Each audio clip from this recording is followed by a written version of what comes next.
2, 1. What up, folks? Once again, it is indeed your boy Tim, the handsome liberal.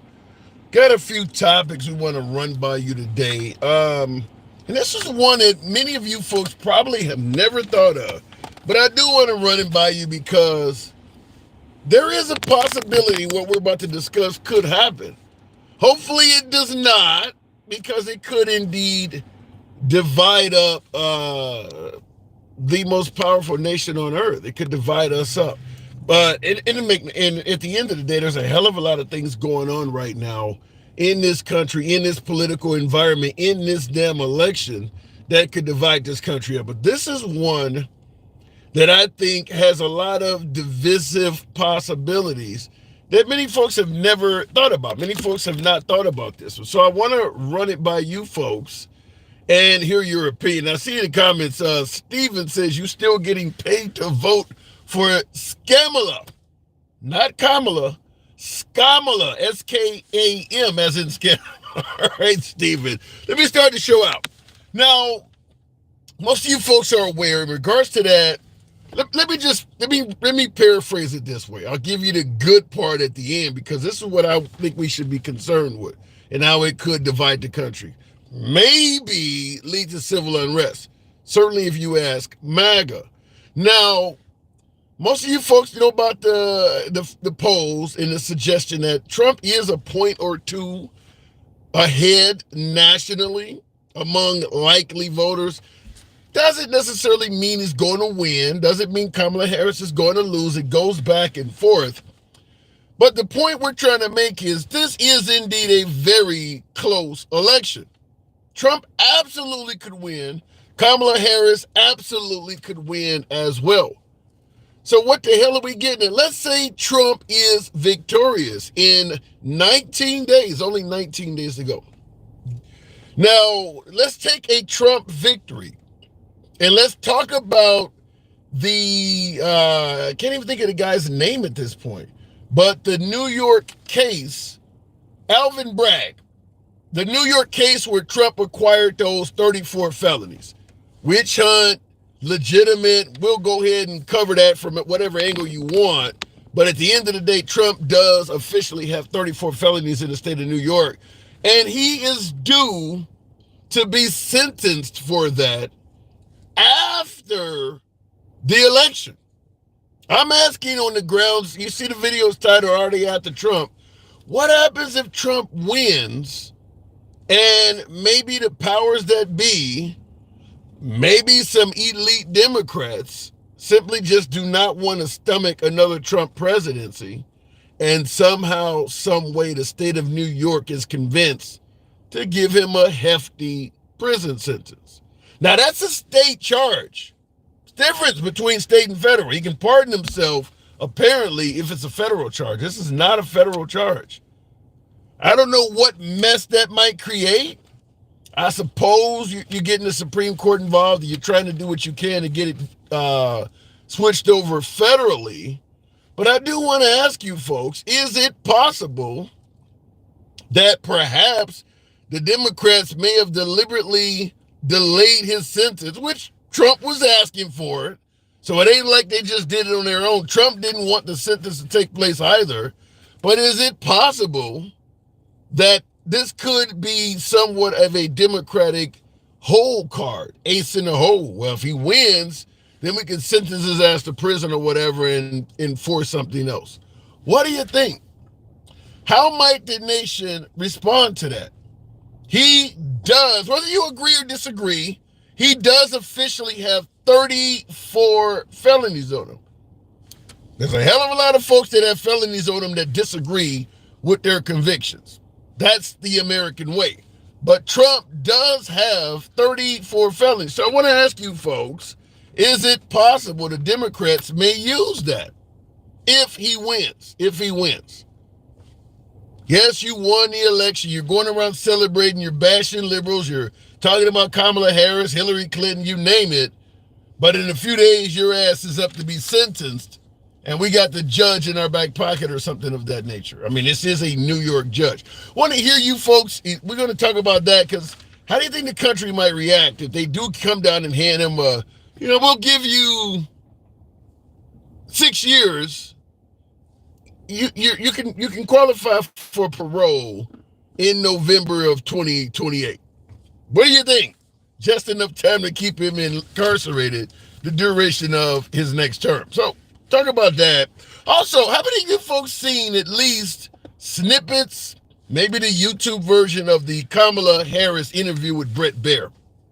We're gonna be talking about that. How do you think she did?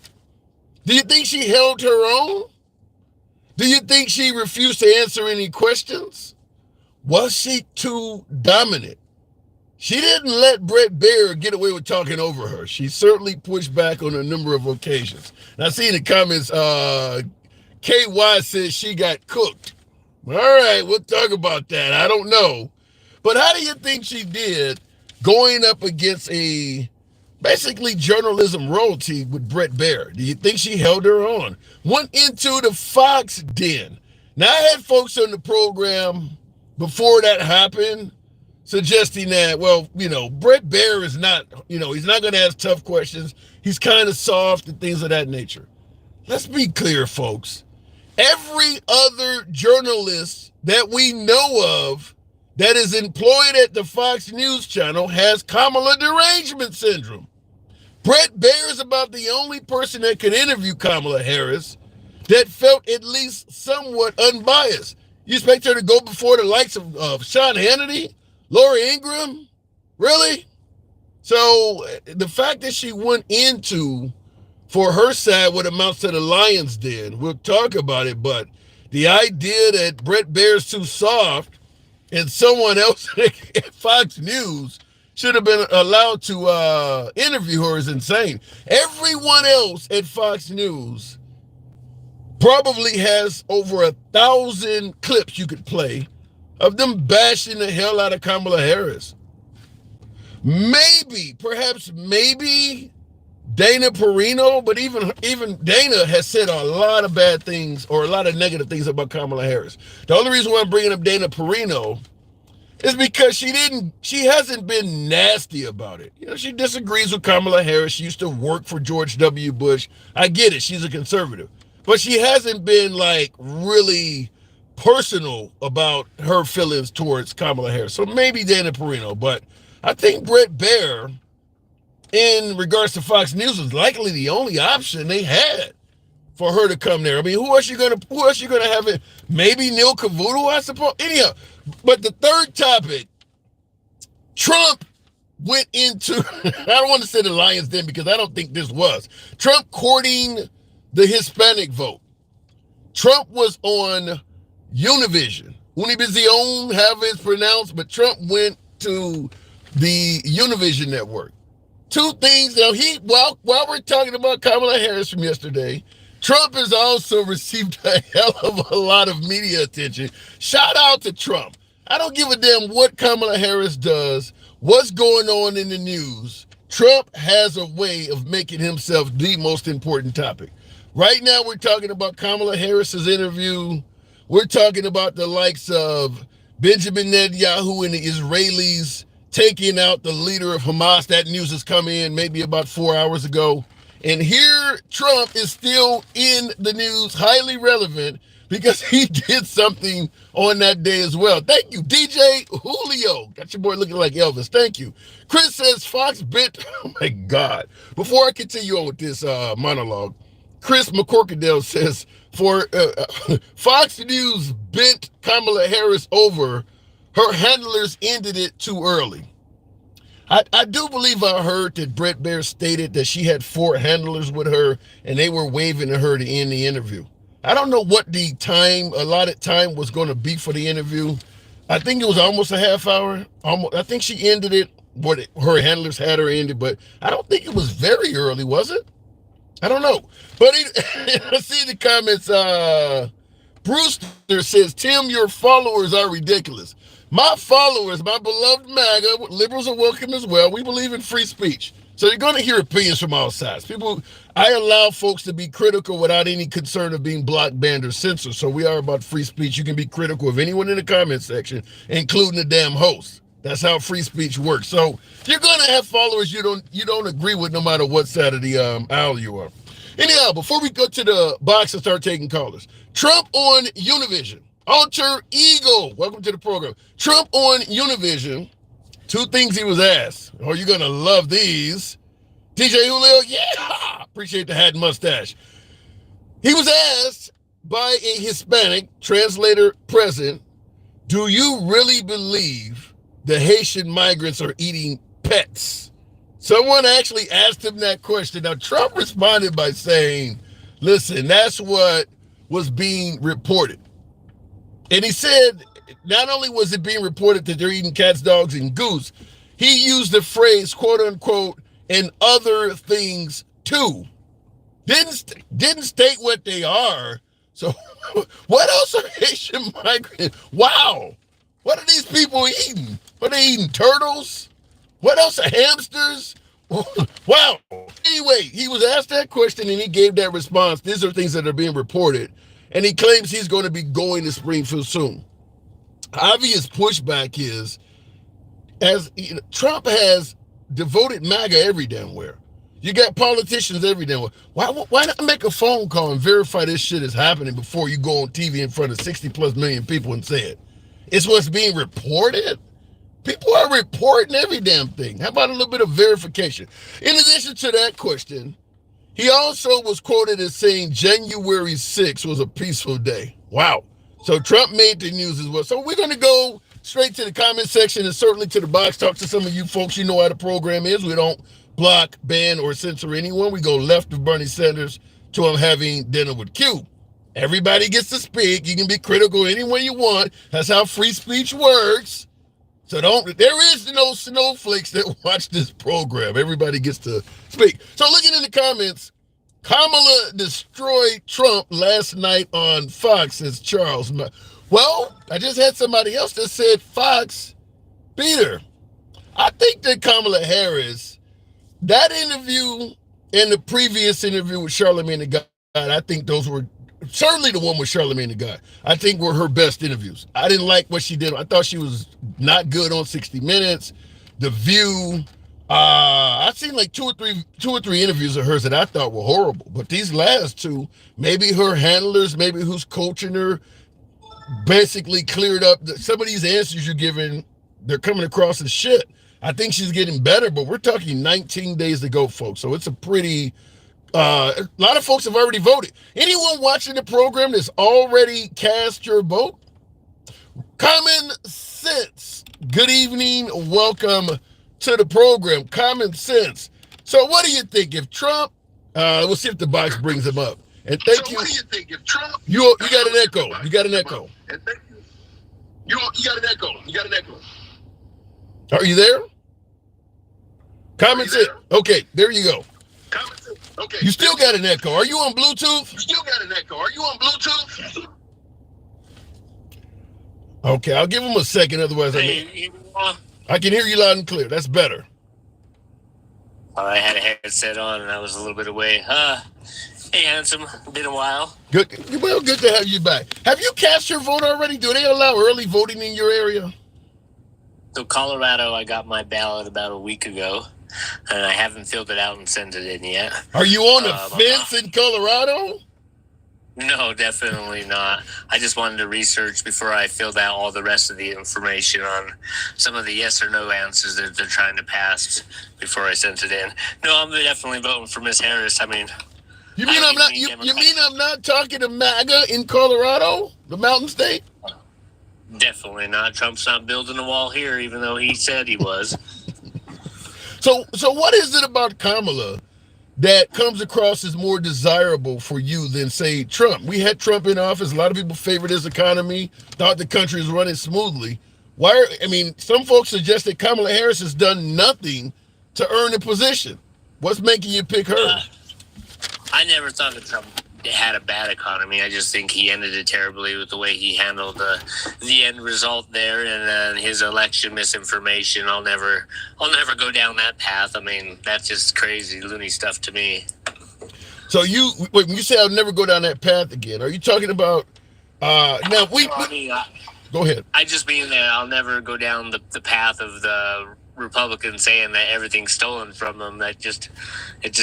They'll never gain any voters that way, in my opinion.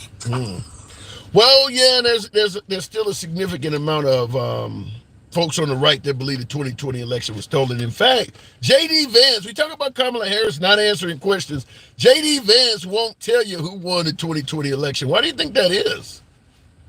Well, they know this doesn't help their argument, of course. They would want to just deflect and avoid that question no matter how they can answer it, because then they disenfranchise all the voters that they said that believe that it was stolen, so they just try to keep away from that answer. Wow. Just like Trump avoids the question about killing that border bill during the debate. I mean, all he did was go into cats and dogs and all this lunatic stuff, talking points, and he didn't even answer that. So... Well, despite your description of Trump, you do understand he is leading in the polls right now, right? I don't believe that stuff. So you don't believe the polls. So what do you believe in your personal opinion? What do you think is happening right now? You think Kamala Harris is in the lead? Trump is in the lead? What do you think? You don't think it's a close election? Well, I think it'll be close, but I think he lost by 8. I mean, he might win by electoral votes, sure, maybe, but he's still winning by the popular vote. I mean, to me, that's still losing. I mean, if all we're doing is arguing about this man all these years later, and we're going to continue to argue about him, even if he loses or wins, I don't find that as a good president. You're not really bringing the people together. In fact, you're calling to the National Guard to go after some of the people that you don't even like. Yeah. Well, the fact is, I think we're all aware Trump will not win the popular vote. That don't mean he won't be the next president, but yeah, we know he will not win the popular vote. That's pretty much a certainty. Yeah, there's a lot of people voting on their pocketbook, I guess. They avoid the fact that what we all went through is a world, not just a country, but... Is that not a legitimate reason to vote for Trump? You say people are voting on their pocketbook. Isn't that a legitimate reason? I mean, he ranks considerably higher in the polls. I know how you feel about the polls, but the polls say most Americans favor Trump in managing the economy than Kamala. Nah, I've been successful under all these presidents. I don't really look at it that way. I mean, if I'm going to sit there and complain about a president and my success rate because of him, then I'm wasting a lot of my time complaining. Well, but what about the notion that the economy was fairly strong under Trump, at least until the pandemic?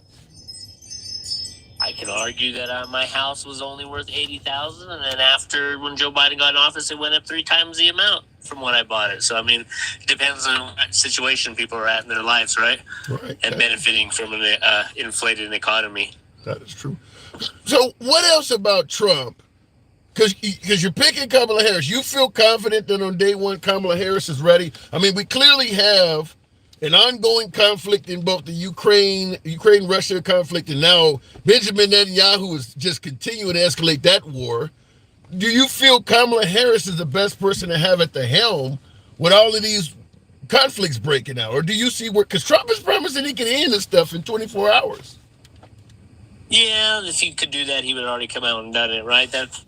If he could do that while he's not president, making all these promises, then he would have benefited the country and won in a landslide and started pushing some of these things while he wasn't president. I mean, if he's got that much pull.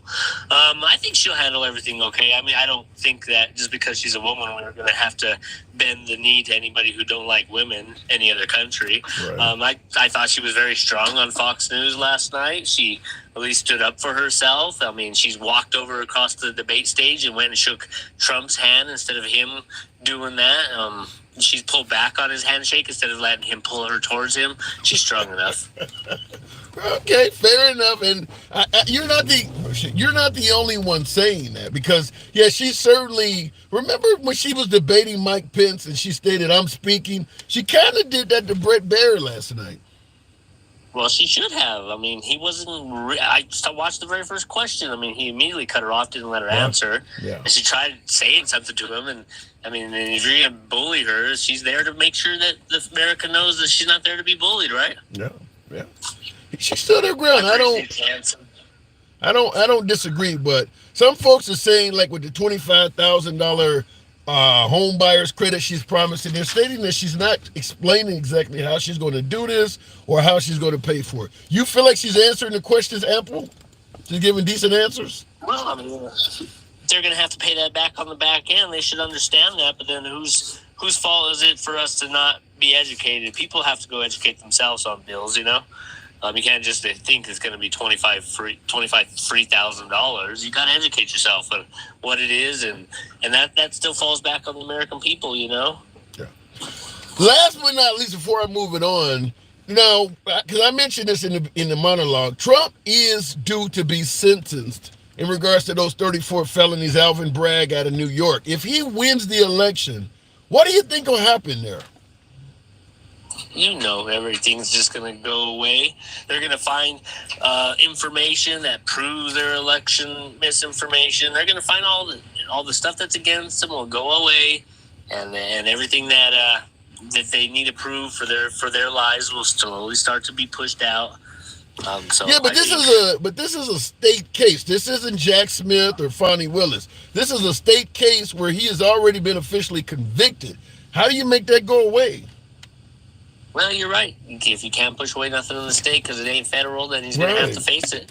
And then you're going to have a sitting president facing charges. And we already got a sitting president who's got charges, about 34 of them.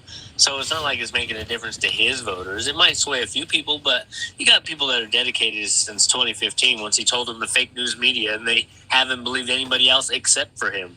It's a good position to be in. I got to move it on common sense, but that is a really good position to be in where people only believe you and no one else. Shout out to your comment. Yeah. Appreciate you, sir. You always keep it good. Absolute. Thank you. All right, moving on with the program, by the way. What does that say? Postpone it just like regular rich people. Well, it's already been postponed. I mean, Trump has already had the sentence date pushed back. I mean, he's 78 years old. So you're going to push back the date of sentencing him? I mean, like, shit, what do you want to... Well, we'll wait till you get to be 83 before we sentence you. If they push it back, it ain't going to happen. I think we kind of know that. Real quick, looking in the comments. And by the way, tap the screen. Get us up to about 20,000. We certainly have the numbers to make it a decent live today. It helps out the algorithm when you tap the screen, get the likes up. FYP is MAGA, brings in more MAGA, but liberals are welcome on the program as well. You disbar the lawyers and throw out the decision. I don't see where Alvin Bragg's case, his conviction on Trump, I don't see where there's any misconduct on the lawyers to the point where they can be disbarred. They're not exactly Rudolph Giuliani or Sidney Powell, some of the lawyers that work for Trump who were convicted of actual criminal behavior. I don't know about that. I know we don't like the fact that Alvin Bragg got a conviction, but I don't see where the lawyers did anything wrong. I think you might be overstepping that. Before we go back to the box, Vice President Harris couldn't answer any questions for what she would do for America. I don't know about that, Patricia. We talked about the $25,000 home buyer, whatever the case may be. I'm trying to think of what else did he ask her?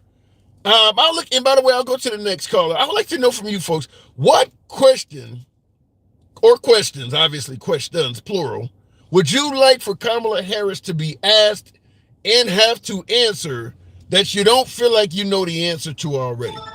What do you believe she needs to answer? At the end of the day, let's be clear. It's not going to make a damn bit of difference to probably 99% of Americans, no matter what the hell she say. But I still would like to know, what questions do you believe she should answer that she has not, or maybe that she's been dodging? Going back to the box, Dencal, good afternoon, or welcome to the program, Dencal. Good afternoon. And Miss Mobetta, thank you. Yeah, appreciate the hat and mustache. Dencal. Yes, sir. What question is there something Kamala Harris has not stated on how she's going to do or direction for America that you wish she would say? Something you actually would like her to talk about that she has not?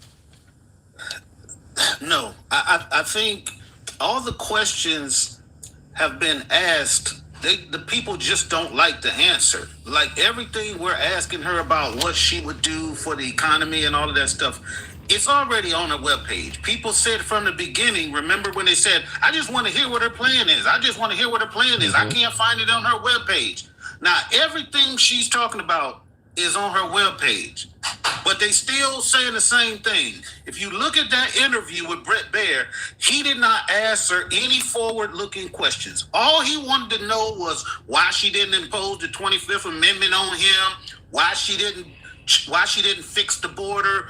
You know, everything was about a gotcha question. Yeah. There was no forward-looking questions. Well, he asked her questions that a Fox News audience might know. I mean, one of the biggest issues with a Fox News right-wing audience is the border and likely transgender issues, things like. And that's what he asked. I mean, he asked, hate.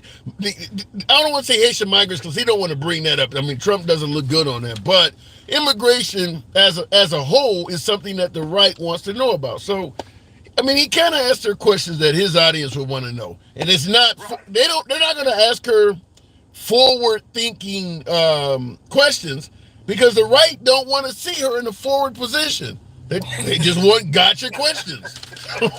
And that's what they got her. And one thing I expect for you to do during your live today is give her credit from going into the lion's den, because you keep saying that about Trump. Oh, look, he went. Even though he went there and lied and didn't answer a question, but he still went. Give her the same due for going, because he would never sit down on MSNBC. Right. He would never sit down on a real left, a progressive leaning site. So we gonna have to put them on the same pedestal, because right now, what is he doing?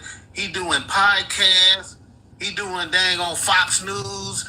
He doing nothing but friendly situations. Yeah, he has recently canceled interviews with 60 Minutes, CNBC, and things. I will give you I'll concede that point, because I have been saying Trump deserves credit because he will go into tough venues. And with her going into Kamala Harris going into Fox News, that's the equivalent of Trump going into MSNBC. And you're right, he would never do that. Now the right is going to say, well, he went to CNN. CNN is not that's not the equivalent. Fox News is much further to the right than anything CNN does that's left. So I agree with you there. And they have no idea who the owners of CNN are now and what. And how they have tried to change their image. If you look at that program, there's no opinion people on there at night. You got straight journalists there at night asking questions, and they piss me off because they never push back. Jake Tapper just sit there looking like a bump on the log when they be asking him a bunch of questions. When they be saying false stuff in front of him, he just listen to it and be like, thanks for having you. Dude. Well, but I push back. Now, Caitlin Collins, the pretty girl there, I think she's kind of open. But what is the black woman that follows her that comes in the next slide? Abby. Yeah, she's opinionated. Man, no, she will push back slightly, but she sits there and listens to this stuff over and over again. She'll allow some of her guests on there maybe to like push back, and she'll agree with them, but she don't be in there telling them, look, that's not true. She won't do it. Well, I will say this. You do generally know when you're watching these programs which way they lean politically. Maybe you've seen them in an interview outside of their job or whatever. Just like with Caitlin Collins, I've seen her on Bill Maher's show on HBO. And Abby Phillips, you've seen her in other places. So you know she leans left. Maybe she ain't hitting as hard as you want, but you know she's not MAGA. No doubt. I'm not saying that. I'm just saying the CNN that these people constantly talk about is the CNN when Don Lemon and Cuomo was at night challenging anything that they thought wasn't true. Yeah. You're not gonna come on their show and just be talking about cats and dogs and these people are doing this and that. They're gonna stop you. Yeah, and I agree with that. That I don't know what who the third person was, but it was Cuomo, who I'm a big fan of. I still watch him on News Nation now, and then of Don Lemon. I forgot who the third person was, but yeah, they were farther to the left. But in the comments, I want to run this one by you, because you and I have been talking for a while. Landon C64 suggests that I am soft on Trump. He says he is like Diddy to me. What the hell does that mean? Who's like Diddy to you? This is his actual statement. You're soft on Trump. He's like Diddy to you. What the hell? I don't know what it means. I'm a Puff Daddy. Why is Puff Daddy being mentioned in a sentence in regards to me?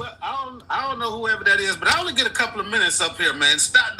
Don't be taking up my time. Talking about I don't know nothing about. You don't know who Diddy is?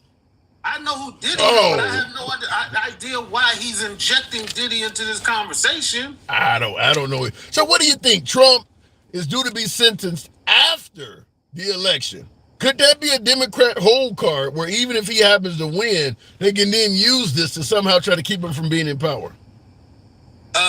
No. If he wins, that stuff is going to go away. They've already kind of set up their arguments, and they're saying that the Constitution says that nothing should withhold the president from doing his duties, and they've already said that before. But I know that will come up, and with the Supreme Court, he wouldn't look. If he wins, all of that stuff goes away. State, all of that stuff. What happened to the Law and Order Party? I mean, seriously. Look, if he's innocent, he's innocent, but you're preventing cases from even progressing. Like, what the hell is that? Yeah. Hey, but before I go, it's just a couple of quick bullet points I wanted to talk to you about. Sure. One of them is that Univision interview when the older gentleman asked him about January 6th, yes, and how he was a middle-aged gentleman, but he asked him about his inaction during January 6th and why he didn't, do anything, to stop all of the stuff that was going on. And Trump says, well, nothing bad, nothing I did was bad on that day. Nothing really bad happened on that day and everything. Did you see the audience? They showed some of the audience members that the look on their face was like, this is bullshit. What people didn't pay attention to, and I listened very clearly, was when he was talking about both sides. He was talking about the rioters and then the police. He said, we didn't even have guns. Now, he was the sitting president of the United States, and he said we because he's siding with the group. Antifa, Black Lives Matter, Ray Epps, FBI. And one more thing I had to add to the people, to the MAGA people, to make America great again and everything. When somebody explained to me why every single thing he produces to sell to us is produced in another country. He's asking all of these business people, we got to bring it back to America. We got to stop doing this with other people. These other countries are ripping them off while saying to our faces, yeah, I do business with these people because I make more money that way. I don't understand how they can sit up there and like, I don't. Right before, it's interesting you bring that up. Right before coming on air, I was looking at an article about Trump's watches. GetTrumpWatches.com is the website for it. Apparently, the watch, because they were supposed to be Swiss-made watches, they were able to trace them back to being made somewhere in Wyoming. Oh, really? Yeah. So, but he's claiming they're Swiss-made. So. So even when you pick an American, you say, well, it would be so easy for him to come out and be like, my watches was made right here in America with American talent. Yeah. But he won't do it. And so that's why it's like electing somebody the president of a bank that used to be a bank robber. Like, we shouldn't be doing that. But this stuff he's saying, he's getting wilder and wilder as the days go by. And it's getting interesting. All right, well, be careful how you talk about him. That could be your next president. Ben Cal, appreciate it, man. Thank you. All right, moving on with the program, folks. Thank you. Looking at the comments real quick here. Your housing value went really high because Redfin, Zillow, Open Door, and all the rest of them got together and artificially inflated prices of homes. Haven't heard that, Dr. Woodside. What's up, my brother in America? Lawrence Colin, shout out to you. Canada wants Trump. America wants Trump. We all want Trump, says Rock. What does that say? Barack Obama. Actually, that's not true. I can tell you for a fact there's a lot of Canadians that don't favor Trump. I get plenty that do, but there's a lot that do not also. I mean, Trudeau there's a reason why Trudeau's in power. There's a lot of left-leaning Canadians. When Trump was in power and he was talking about deporting and all of the separation of families and things, I believe Canada was one of the countries that came forward and said if those immigrants could make it to Canada, they would give them a visa. So Canada actually doesn't want Trump, at least at the leadership level. Chris Crocodile, that's not who I was looking at. I wanted to respond to another, well, maybe not. I thought it was another super chat in there. All right, continue on the program. Trump allowed regulations where corporations can buy single-family homes, says Dr. Nedra. That's a problem. Because a lot of communities, let's say you don't just moved out with your parents, got your college degree, you're 20 some odd years of age, and you want to buy your first home in the neighborhood you grew up or something of that nature, a nice neighborhood you grew up in. A lot of first-time home buyers are now competing with investors that are purchasing properties for, what do you call those homes you rent? Not Bed Bath & Beyond. What is the term I'm looking for? We've all rented homes when we travel. What the hell what is the term? What is that name of the company that rents homes out to you? Airbnb, yeah. I'm having a Biden moment. Airbnb. The folks who are purchasing those homes have plenty of money. I mean, they're investors. They're buying homes for investment purposes. So if you're, a struggling first-time home buyer, they're showing up with cash. You're trying to get financing and come up with a 20% down, deposit. You're struggling. They're coming in with cash. You're going to lose to these people. And they're buying investment homes like that all over America, driving up the price of homes for people like you and me that have to do it the old-fashioned way. So I do agree with that people are buying up homes. They got to place a limitation on that. Not to mention, you know how the difference is between home ownership and renting. If you went out and struggled and did what you needed to do to get your first home in a decent neighborhood, do you want to be next door to an Airbnb or across the street from one? You don't have traditional neighbors. You don't know who's going to be in there next week. You know how people treat things they are renting versus what they own. Think about it that way. But you want to be next to that? Those people don't care about that house. They're going to be leaving on Monday. Going back to the box. So not only does it make the cost of homes higher in some neighborhoods, might also bring the desire to move there down. Continuing on with the program, though, we'll go to Miss Mo Betta, one of my subscribers. Good afternoon. Hello, Tim. Hello. I'm doing good. Good afternoon. Trump is leading in the polls. You feeling some kind of way? You think we might be okay? No.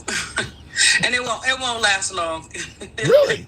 You only need 19 days. I know. But for her to be as close as she is with the least amount of time that she had to get there, it's very impressive. And like I said before, you have a lot of people out here saying, Trump, but when they get in that booth, it's something else.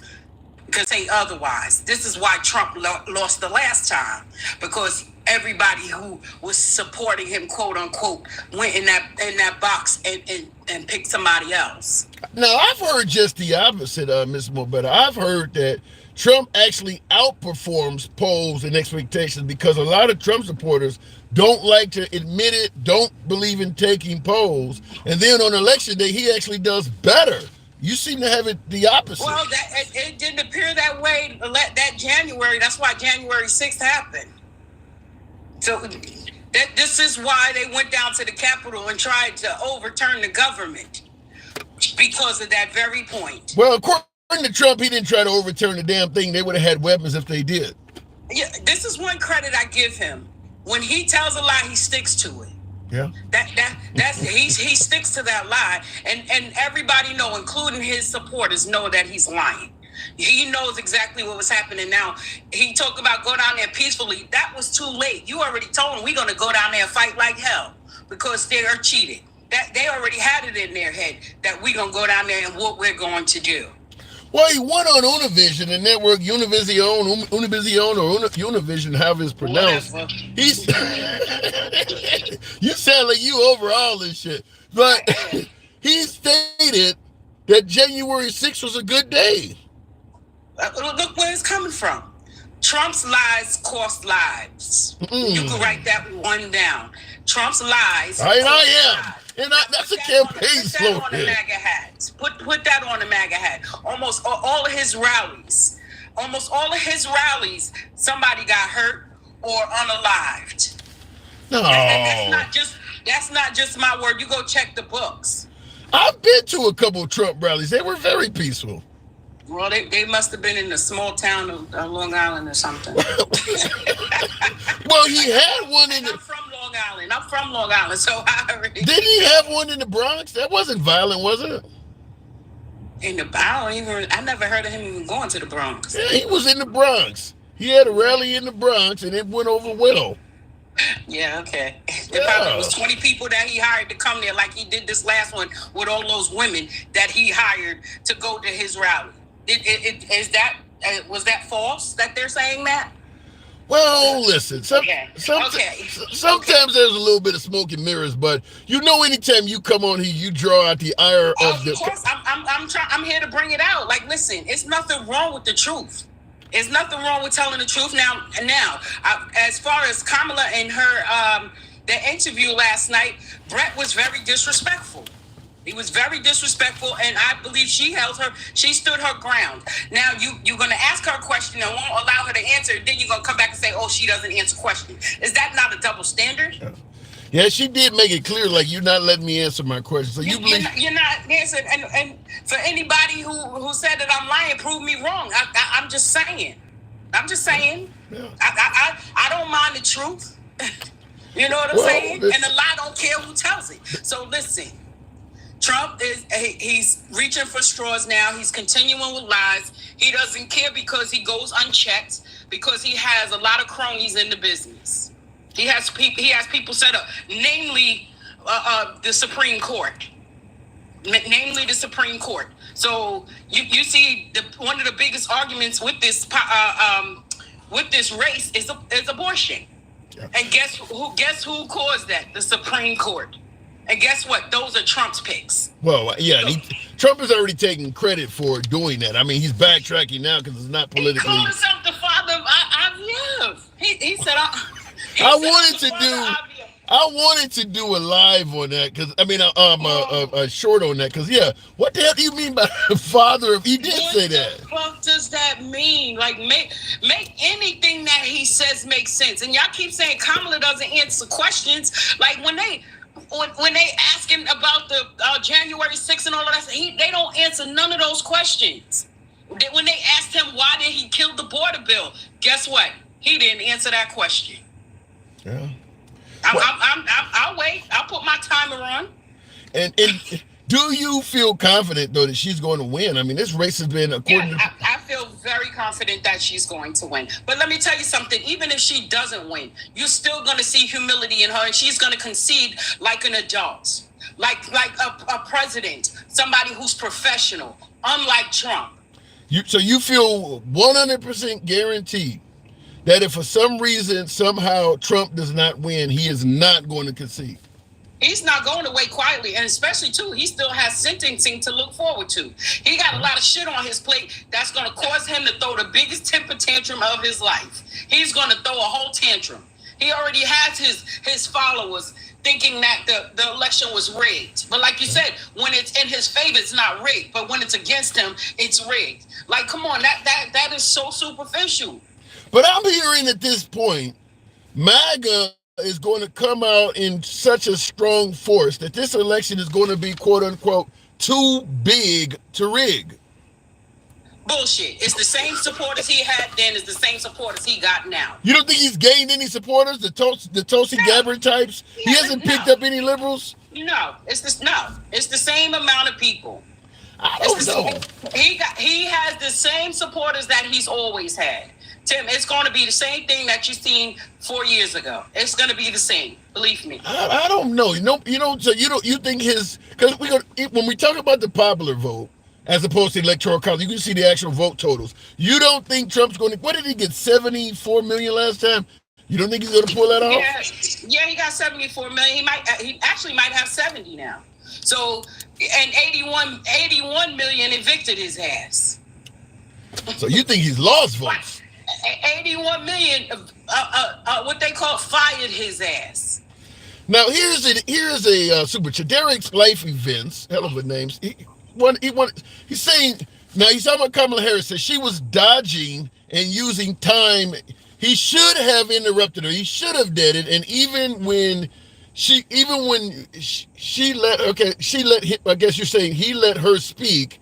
It's story time that never answers yes or no to a question in a story and no answer. Hillary was saying that for 8 years. So what he is saying is that when he did let Kamala Harris speak, as opposed to answering the question, she just filibustered, talked, gave us a long-ass story that told us nothing. Just like Dencal just said, they just didn't like what she had to say. Now, that's even like these black MAGA men talk about, oh, she hasn't done anything. First of all, y'all need to go back to school and learn how the government works. What's the role of the president? What's the role of the vice president? What's the role of the Senate? What's the role of Congress? Go back to school and learn how all of this shit works. First of all, y'all expecting her to do stuff to in a position that she has no power over. I don't know, but I gotta agree somewhat. She did. I mean, a lot of politicians do this, but she did the story time comment. You know, just like I grew up in a middle class family. I don't think she ever needs to tell us that she grew up middle class anymore. Listen, it works on both sides of the aisle. Yeah, Trump doesn't have a story every time he opens his mouth. Yeah. I can't argue with that. You know why she tells that story so much, and this is in my opinion, because the people that the votes that she's actually headed towards are the people that actually went through those things. I want you to know that I've experienced what you've experienced. I'm not no silver spoon baby, which is what Trump is. Trump is not even talking to his followers. He's talking to that 1%. Those are his peoples. Now, if you had to, you're saying Trump is not talking, he's talking to the 1%, he's talking to his people. If you had to describe the typical Trump supporter, the typical person he would be talking to, I hear you laughing, so I certainly want to hear it now for certain. Because you already know what my answer is going to be. I want to know. You know who the supporters he talked to is the ones like those women that say, I have to ask my husband first. Submissive women. The submissive, slow, no voice having women. Yeah, you sound like you're just the opposite of Kamala. That was one of the things she prevented Brett. Yeah, she can't say it. I can. Yeah, because she said, "I'm not going to call." She said, "I'm not going to talk to my people like that." Whether she's thinking it or not, you still have to have enough class to not come out your face and say, "Oh, these dumb people. Oh, they stupid. Or they bird brains." Your character can carry you a lot further than your talent. Well, I gotta before I move it on for you, Miss Mobetta, I gotta give you this one, certainly because you are a woman indeed. Damien H on YouTube said submissive. Oh, this is Richard actually said submissive women are the happiest. That came from Richard Dunhill. Submissive women are the happiest women among you. What say you? The submissive women are happiest when they're around other submissive women. They become unhappy once they see the freedom of the women that actually have husbands and families and still have a voice. So, and the ones that are talking about submissive are the ones who really ain't got shit. You making her believe that you are that man that I can take care of you until she goes out and see it from somewhere else. Knock it off. All right, fair enough. But he's not the only one. I have heard folks on the right. There are folks on the right that say that. I'm sure, but listen, you have women that are actually not the total head of the household, but that are actually the breadwinners in the household and have husbands that stay home and stuff like that. So being submissive, what does that actually really mean? You know what I mean? What do you want me to sit home, say, shut up, get up, go, like Fat Boy always say, go make me a sandwich. That's some old raggedy trailer park talk. You understand what I'm saying? I understand. Come on, people don't live like that anymore. The times have changed. Well, where you do have women out here that have to be the breadwinner.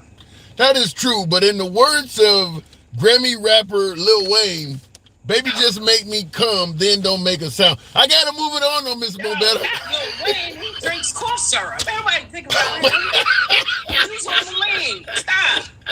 Knock it off. Use better examples, Tim. You're smarter than that. Right. It's a hit song. That's all I'm saying. It's a hit song. Yeah, I got you. I like it. I like the song, but it's all good. All right, anytime. Good talk, Miss Mobetta. Yeah. Moving on with the program. And that's not me making that up. The song "Love Me," Lil Wayne, Drake, and Future. He does say, "Indeed, baby, just make me come, then they'll make a sound." Looking in the comments, and that's Lil Wayne. That's an African American, by the way. She ran her pecker warmer. Oh my God. Okay, let me make sure I get this right. This is from the one and only Gen X. So you already know Gen X comes hard.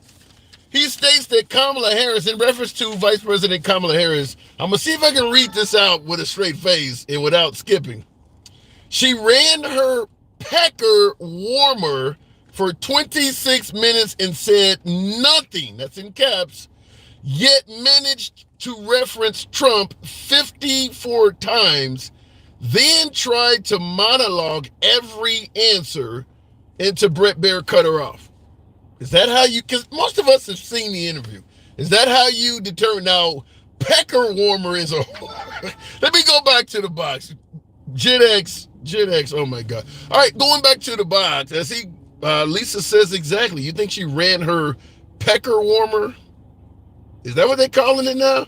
Let me borrow your pecker warmer, baby. All right, have you ever seen presidential candidate get as much support from the other side? Michael, you have to explain that. You're suggesting that one of these presidential candidates is getting a lot of support from the other side. I'm going to assume you probably are referring to Kamala Harris because she had just did some type of conference with 200 Republicans for Kamala or something. I do believe she is getting more open support from the other side, but there are some liberals that are going in favor of Trump, but I do believe Kamala Harris is leading that. But we're going to continue on with the program. By the way, I didn't ask you guys to tap the screen, but certainly do that. Get us on up to about 50,000. You know how the program is ran. We don't block, ban, or censor anyone. We are MAGA friendly. Been that way since day one. Nevertheless, liberals are welcome as well. You can be critical of anyone in the comment section and including the host. That's how free speech goes. We'll start out with, I don't know what I just hit there, but is that Don or Dion Harmon? Good afternoon. Welcome to the program. The disrespect for no reason. Shaking my head off. Wow, some people are sad. Yellow Sunflower. Wish you could have elaborated on that. Dion, good afternoon. Tim, what's going on? Can you hear me? Good. I can hear you loud and clear. Good to have you on. It's really intriguing to me at how the double standard just sits around. What do you mean? Everything that MAGA is complaining about with Kamala is pretty much exactly what Trump does. Explain. He doesn't have any answers. He never answers anything. We even came up with the term word salad for him. Because he's all over the place. What questions have Trump been asked that you don't feel he answers sufficiently? All of them. Give me an example. You gotta give me one. You can't throw that out there. So let's say, what are you going to do for the country? How are you going to pay for all the taxes he's saying he's going to cut? His only answer is tariffs. Well, he believes that was going to produce a hell of a lot of money. Not only tariffs, but he's also... He never explains how he's going to keep those other countries from adding that tariff costs onto the top of their products. Yeah, and they will pass that cost on. There's no denying exactly. that. So I'm saying I just want to see them actually hold him to the same standard that they're holding her. They don't have to agree with it. I'm just saying hold him to the same standard. Yeah, but you stated he's not answering questions. I told you to give me some questions he asked. He is answering. You don't like the answer. You don't believe his answer is actually effective, but he is answering it. I didn't say I liked his answer. You said he doesn't answer. I say, well, let me take that back. He's answered it insufficiently, just like they're saying Kamala's answering insufficiently. In my eyes, that's how I see it. So he's answering insufficient, but he's answering insufficiently to you. The folks on the right believe it'll work. She is saying the same answers. She's given the same answers. She's talked about how she's going to pay for the 5,000 and the 50,000. She's going to tax more billionaires. Okay. Which they've already gotten $1 billion from billionaires up under Trump's tax code, and they still found the money. Now, you're talking about what Trump will do in regards to the tariffs, of how it will be ineffective and it won't work. Do you think better yet, Kamala Harris promising to tax wealthy people and make them pay their fair share, do you think she'll successfully get away with that? I mean, that's a kind of a liberal talking point at this point. They've been promising even Obama told Joe the plumber, sometimes you got to spread the wealth around, and he was talking about doing that. That doesn't generally come to fruition, does it? I don't know if Congress is going to pass it. Right. That's not the question. Is what are my plans? Now, you still got to deal with Congress. Trump had to deal with Congress. Right. A lot of the stuff that he promised didn't get passed. True. Because it's just not that simple. He doesn't get to control everything. He's executive power. He's not legislation. They get mad at Kamala about the border, but there was legislation. Now, I can understand they're saying it came at the last minute and all that, but the legislation doesn't get done in one day. So let me ask it to you this way. Right now, we know Trump has the Supreme Court fairly far on his side, fairly far to the right, 6-3, and he's going to likely replace Clarence Thomas and I think Alito, because they're both 75 and 74 years of age. He might even get to replace Sotomayor and the other guy, because they're both 69. So he's got the Supreme Court. Most of the time when the president wins, they, at least for the first 2 years, they come in with Congress and the Senate. Currently, the Republicans already have Congress, and it's a good possibility they may flip the Senate. So what I'm asking you is, between these two, which one is more likely to be able to actually make their promises and legislation come to reality? Because you talked about you need Congress. If Trump gets in, he's got the Supreme Court, maybe he has Congress and the Senate. Could he not make his promises reality? I don't know, because you still got the filibuster. Yeah. It works, Tim. But that's all you got left at that point is the you go. Tim, there has nothing really been going on in Congress. No matter who controls Congress. Not much over the last 8 years. We get Republicans or I'm gonna say MAGA that are so sold on Trump doing a good job, never even given any credit to the fact that when he took over, things were already going good. Yeah. But he didn't. They're going to talk about Biden in less than 4 years fixing everything that went bad from a pandemic. Now, they want them to prove a negative. It's really hard to prove a negative. What do you mean? When something is doing better than what everybody expect, but it's still not better than what it was, because Biden is saying it could have went worse. They're saying it based on all the countries, or not all the countries, but the major size countries in the world, our economy recovered faster. Yeah, but what about you're talking about the economy, but what about the border? Many folks believe that Biden really screwed up at the border. Do you agree with that? I agree they could have done better. I most definitely agree they could have done better. Yeah, I mean, I don't know, because the lies that come with the border. Give me an example. So, heck, eating cats and dogs, killing people, raping people. You can find some good and some bad in any situation, but all they do is magnify the bad. They don't even talk about any of the good. They don't talk about what they're doing to help our economy. So all they're really talking about is how many come over. Then they lie about how much money is going to them, not knowing that all that money is already allocated. So the Congress, the Republican Congress, they went in and made it where Biden couldn't reallocate. It has to be something done by Congress now. So the question is if you know how the government works, why are you placing so much blame? When they talk about the economy, inflation, nobody ever talks about corporate greed. They don't want to say that. They want to say it's something that Biden should have been able to do. But corporate greed is corporate greed because as inflation went up, corporate profits went up. I want to say it was 3 times as much. Yeah, but I think that some of that almost qualifies as a liberal talking point. I understand what you're saying, but certainly like corporate greed. I just want to know how. I want to know how they expect a president without the help of Congress to keep inflation down. Through executive action, it's going to be tough. That's their talking point, right? Through executive action, that's going to be tough. And the problem with executive action is, as we've seen with Trump after Obama and Biden after Trump, the next guy just throws that shit out. If it ain't done through Congress, there's no guarantee it's going to last. So, because that was the border issue. Yeah. The border issue, you bring it right back to it. Trump did everything through executive action.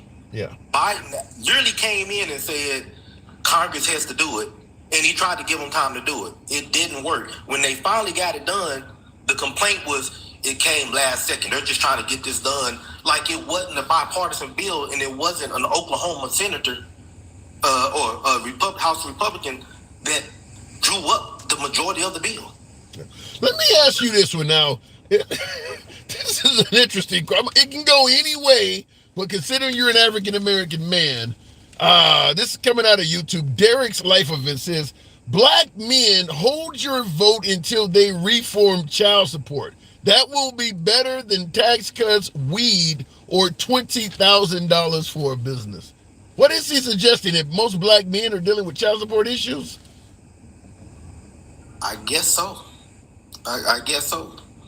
I mean, I understand some of the complaints about child support, but I'm not sure if that's if that is a presidential job. That is a congressional job.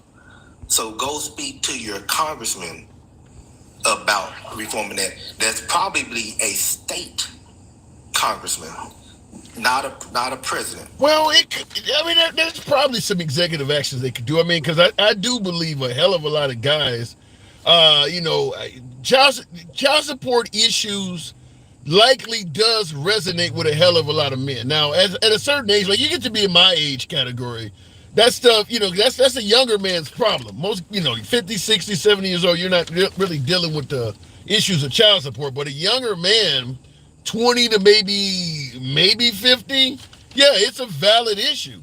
I don't know, like you said, I don't know if the president, what he could do executive-wise, but I do believe with men, it is an issue that may resonate to some degree. Oh, I agree, but let it resonate in the right place. Right, fair enough. Not enough. in an area where someone can't do anything about it. That is a congressional issue. On top of the fact, if you want to talk about child support, and then you go back to women's rights, health rights, and abortion, that means we're going to have more kids.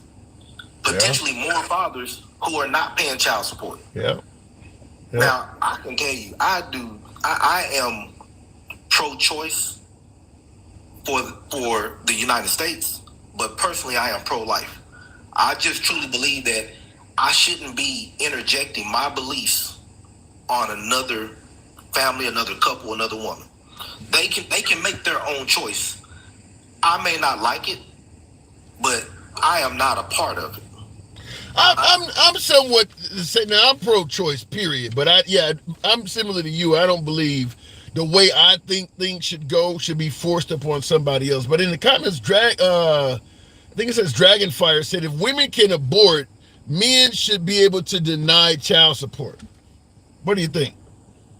If women can abort. If women are allowed the right to have abortions, which gives them a way out of pregnancy. Keep in mind, and here's something I will say, even though I'm pro-choice, that does resonate. If a guy is, hold on, hear me out. If a man is sexually irresponsible and creates a child they don't want, what are they told? You should have thought about that before you pulled it out your pants. Should have kept your legs closed, whatever the hell may be. But you should have thought about that before having a kid. But what I see that resonates is that if a woman is sexually irresponsible, they are kind of told you have options. Where the guy is told, hey, you should have thought about that before you were sexually irresponsible. They tell the woman, and it ain't just abortion, it's safe havens and all this other stuff too, but they do treat them somewhat different. I'm saying the man should be having a conversation with the woman. Right. I can't get into whether or not he should or shouldn't. But if he did the crime, then he needs to have a conversation with the woman to figure out what he wants. Yeah, but what if the woman ain't down with what if the woman don't give a damn about your conversation? Certainly if you got money, like let's say you're an NBA guy and you don't do some dumb shit like impregnated a stripper or something like that, there ain't no conversation to be had. She wants to have that kid. All right. So, I guess he lost the conversation with her. That's with them two. That's with them two, not everybody else. Right. That's them two. So either he wants to take care of his responsibility, because it's still his responsibility, right, or he wants the U.S. to take care of the responsibility through whatever entitlement program that she's able to qualify for. But that's what I'm getting across. Before I'm moving on from you, that's what I'm getting across is that if a guy impregnates a woman, it doesn't matter if he's on drugs, doesn't matter if he's underage, doesn't matter if he's broke with no job, he gets the same answer. Man up and take care of your responsibilities. But if a woman is sexually irresponsible when she gets pregnant, if she's underage, people understand why she wasn't ready to be a parent yet. If she's broke, people understand why she's not ready. You see what I'm saying? I don't care if the dude is strung out on heroin. You need to man up and figure out a way to take care of responsibilities. We do give women a lot more sympathy in that situation. Oh, yeah, we do. I won't disagree with that. But to me, it's still not my decision what they decide to do. That's a discussion he has to have.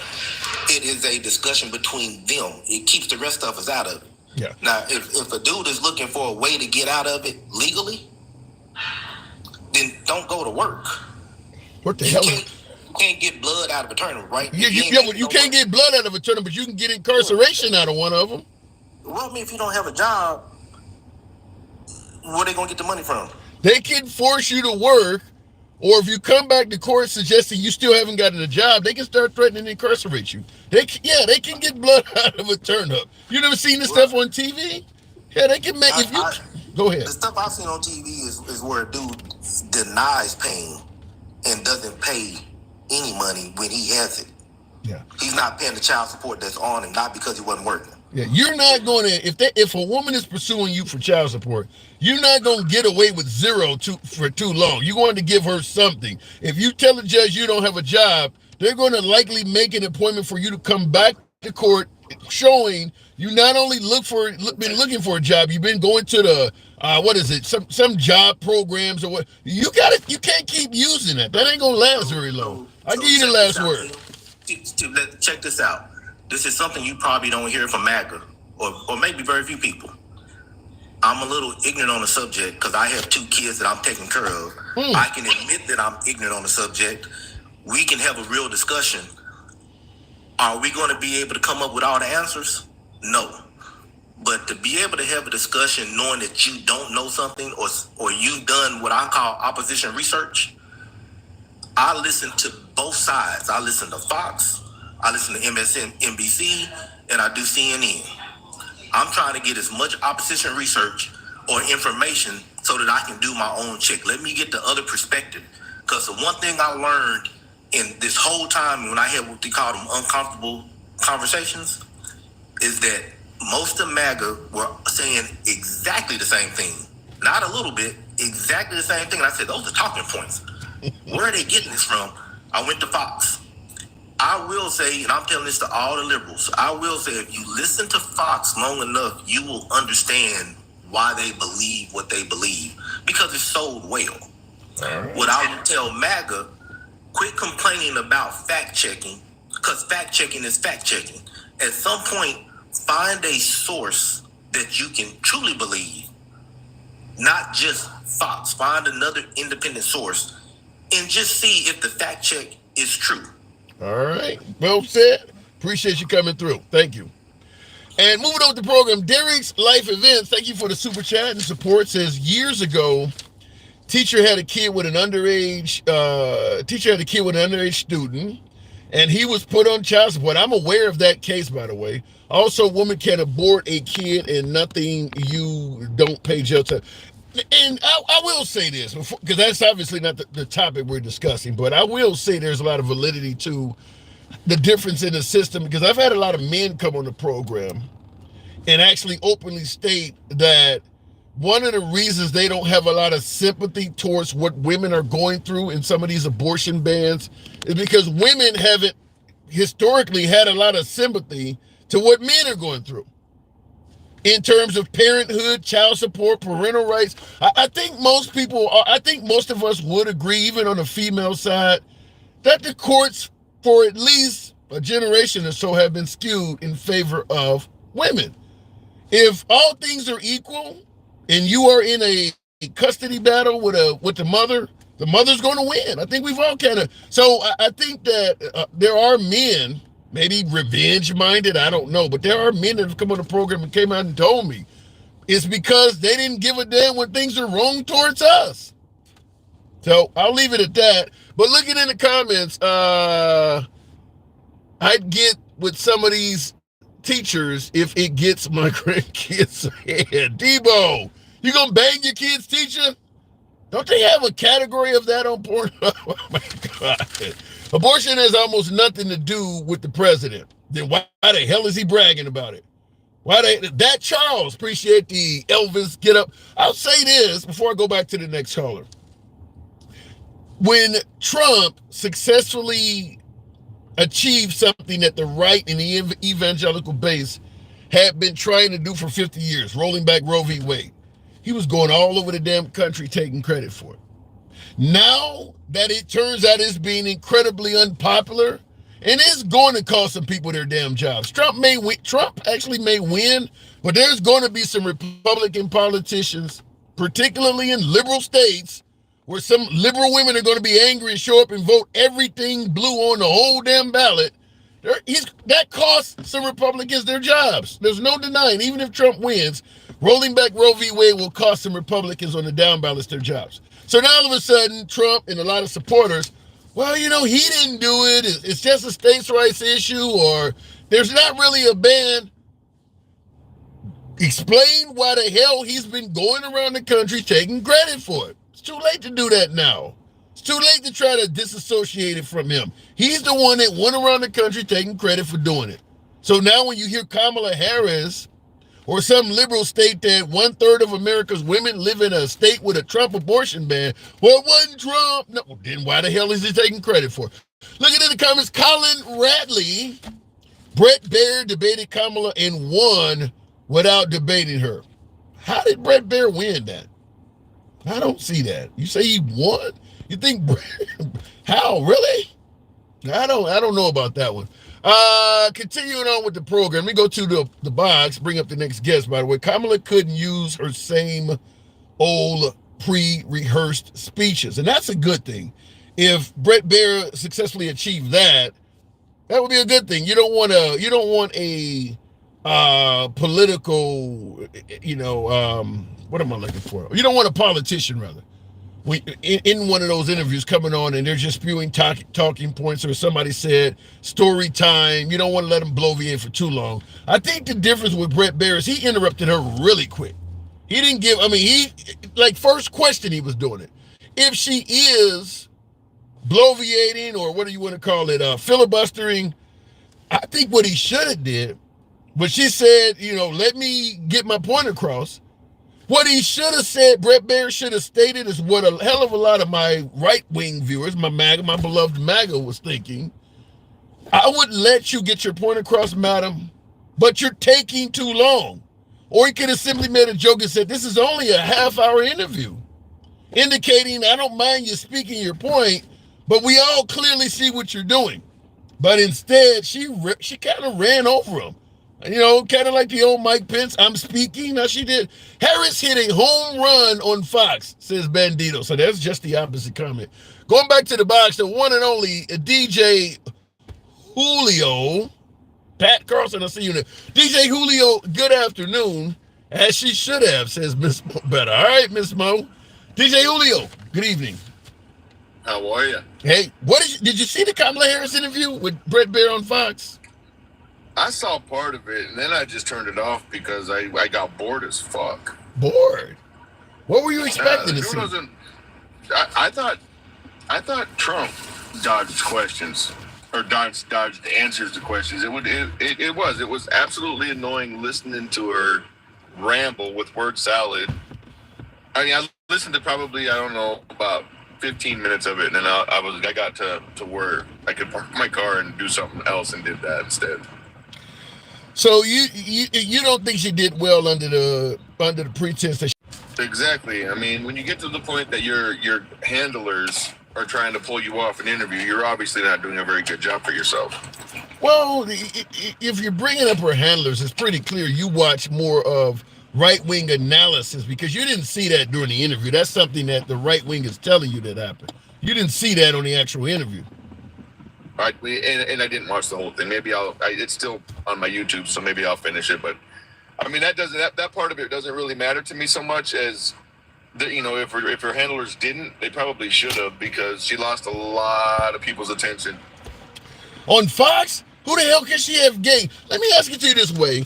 Is there any, because when folks say she don't answer questions and all, is there any question that you feel or you would like to hear the answer from Kamala that you don't believe she's answered, or that she's ducking and dodging? What question do you believe she needs to tell people or answer? How do you expect to do a better job than your predecessor if you don't plan to change anything your predecessor's done?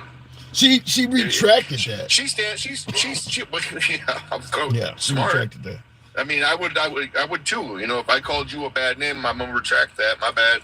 I probably shouldn't have said that. Now you're going to judge me based on what I really feel. Yes, and I thought that's why I said on The View and 60 Minutes and some of those interviews, I thought she did a terrible job. Certainly with a question like that, would you change anything from Biden-Harris administration? And on The View, one of the friendliest environments she could be on, she was like, I really can't think of anything offhand. That was a terrible answer. She's realized it, very similar to Trump, realized that going around bragging about rolling back Roe v. Wade is a bad thing.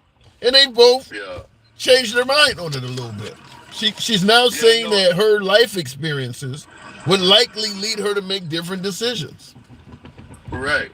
Which is what I've tried to, say on this show a million times over the course of the last 2 years, is Trump was never a politician. He has now been in politics. He now understands politics and how it works. And if you are a crook and you're part of the swamp, you should freaking absolutely be scared if he's going to be in the office here again. Speaking of that, what you just said, there's something, I wish I knew the name of the guy. He was on CNN arguing on behalf of Trump. And somebody questioned why, because he was attacking Kamala, and somebody questioned why so many members of his own administration either got fired or resigned. And he said something to the effect that Trump did not expect to win in 2016, and he made so many bad appointments because he was taking the advice of lobbyists that were telling him, you need to appoint this guy or appoint that guy, and they were giving him bad advice. Now, do you think there's any validity to that? Listen, there's a ton of validity to that. Let's just take it out of the presidency and put it into construction. If I go to the construction site and I've got a good project manager, he's going to direct me in the best possible way to get the right people that I need to get my job done as a plumber. If I have a shit one that's out for his own interest, he's going to give me a shit appointment. I'm going to end up working with somebody that's going to end up fucking me in the future. Yeah, but Julio, you do know, because you said if you get somebody that's a shitty one that's working in their own interest, then they're not going to be. You do know all lobbyists are working in their own interest. I know. And the problem was Trump trusted a lot of those advisors and those lobbyists because he had done business with them and maybe had done good business with them. That doesn't mean all of their business is good. I mean, you learn a lot about people when you start dealing with a lot of different kinds of people, and it's not excuses. I mean, go to any job in the world. You go to Kmart, you go to Walmart, you start a new job anywhere. If you listen to the wrong person, you're going to have a hard time doing your job correctly. So then let me ask you this. What has Trump done in the offseason? Because he's been out for 4 years. but he's still been, promoting candidates and holding rallies and talking politics the whole time. What has he done in the offseason to make you feel like he won't make bad appointments this time like he did the first? What has he done to make you believe that? Well, to be quite honest, I was disappointed by your message back to me the other day that Kennedy has lost all credibility, but he's earned the respect of some independents. He's earned the respect of some Democrats that are now endorsing him rather than their own candidate in their own party. Very little. And the reason why I said Kennedy lost all credit. Very little, Tim. If one of my players on my football team says fuck me and leaves me to go play with a different football team, that's bad. That in itself is bad. It's like saying it's only one apartment complex, Tim. It's only one apartment. Well, the one apartment complex that didn't go well. You're talking about I can't think of the woman's name. Yeah, Martha McCallum, not Martha McCallum. Yeah, that on ABC that didn't go well. That's a different conversation, but it's the same. It's the same thing as saying that it's only a few Democrats are leaving the party. Yeah, but for every Democrat that left and followed the likes of RFK, Liz Cheney brought some Republicans back with her. Yeah, you're right there too. Yeah, I was just thinking about that. As soon as I got done saying what I was saying, I was like, Ryan, but there's been some Republicans that have left as well. I actually think, to be honest with you, Julio, more bigger named, more prominent Republicans have joined the Democrats than vice versa. I don't know. I'd say after, and RFK was not a big name Democrat a year ago. Most people didn't know a lot about him. Everybody knew who Liz Cheney was, Mitt Romney was, the McCain family. Everybody knew these people.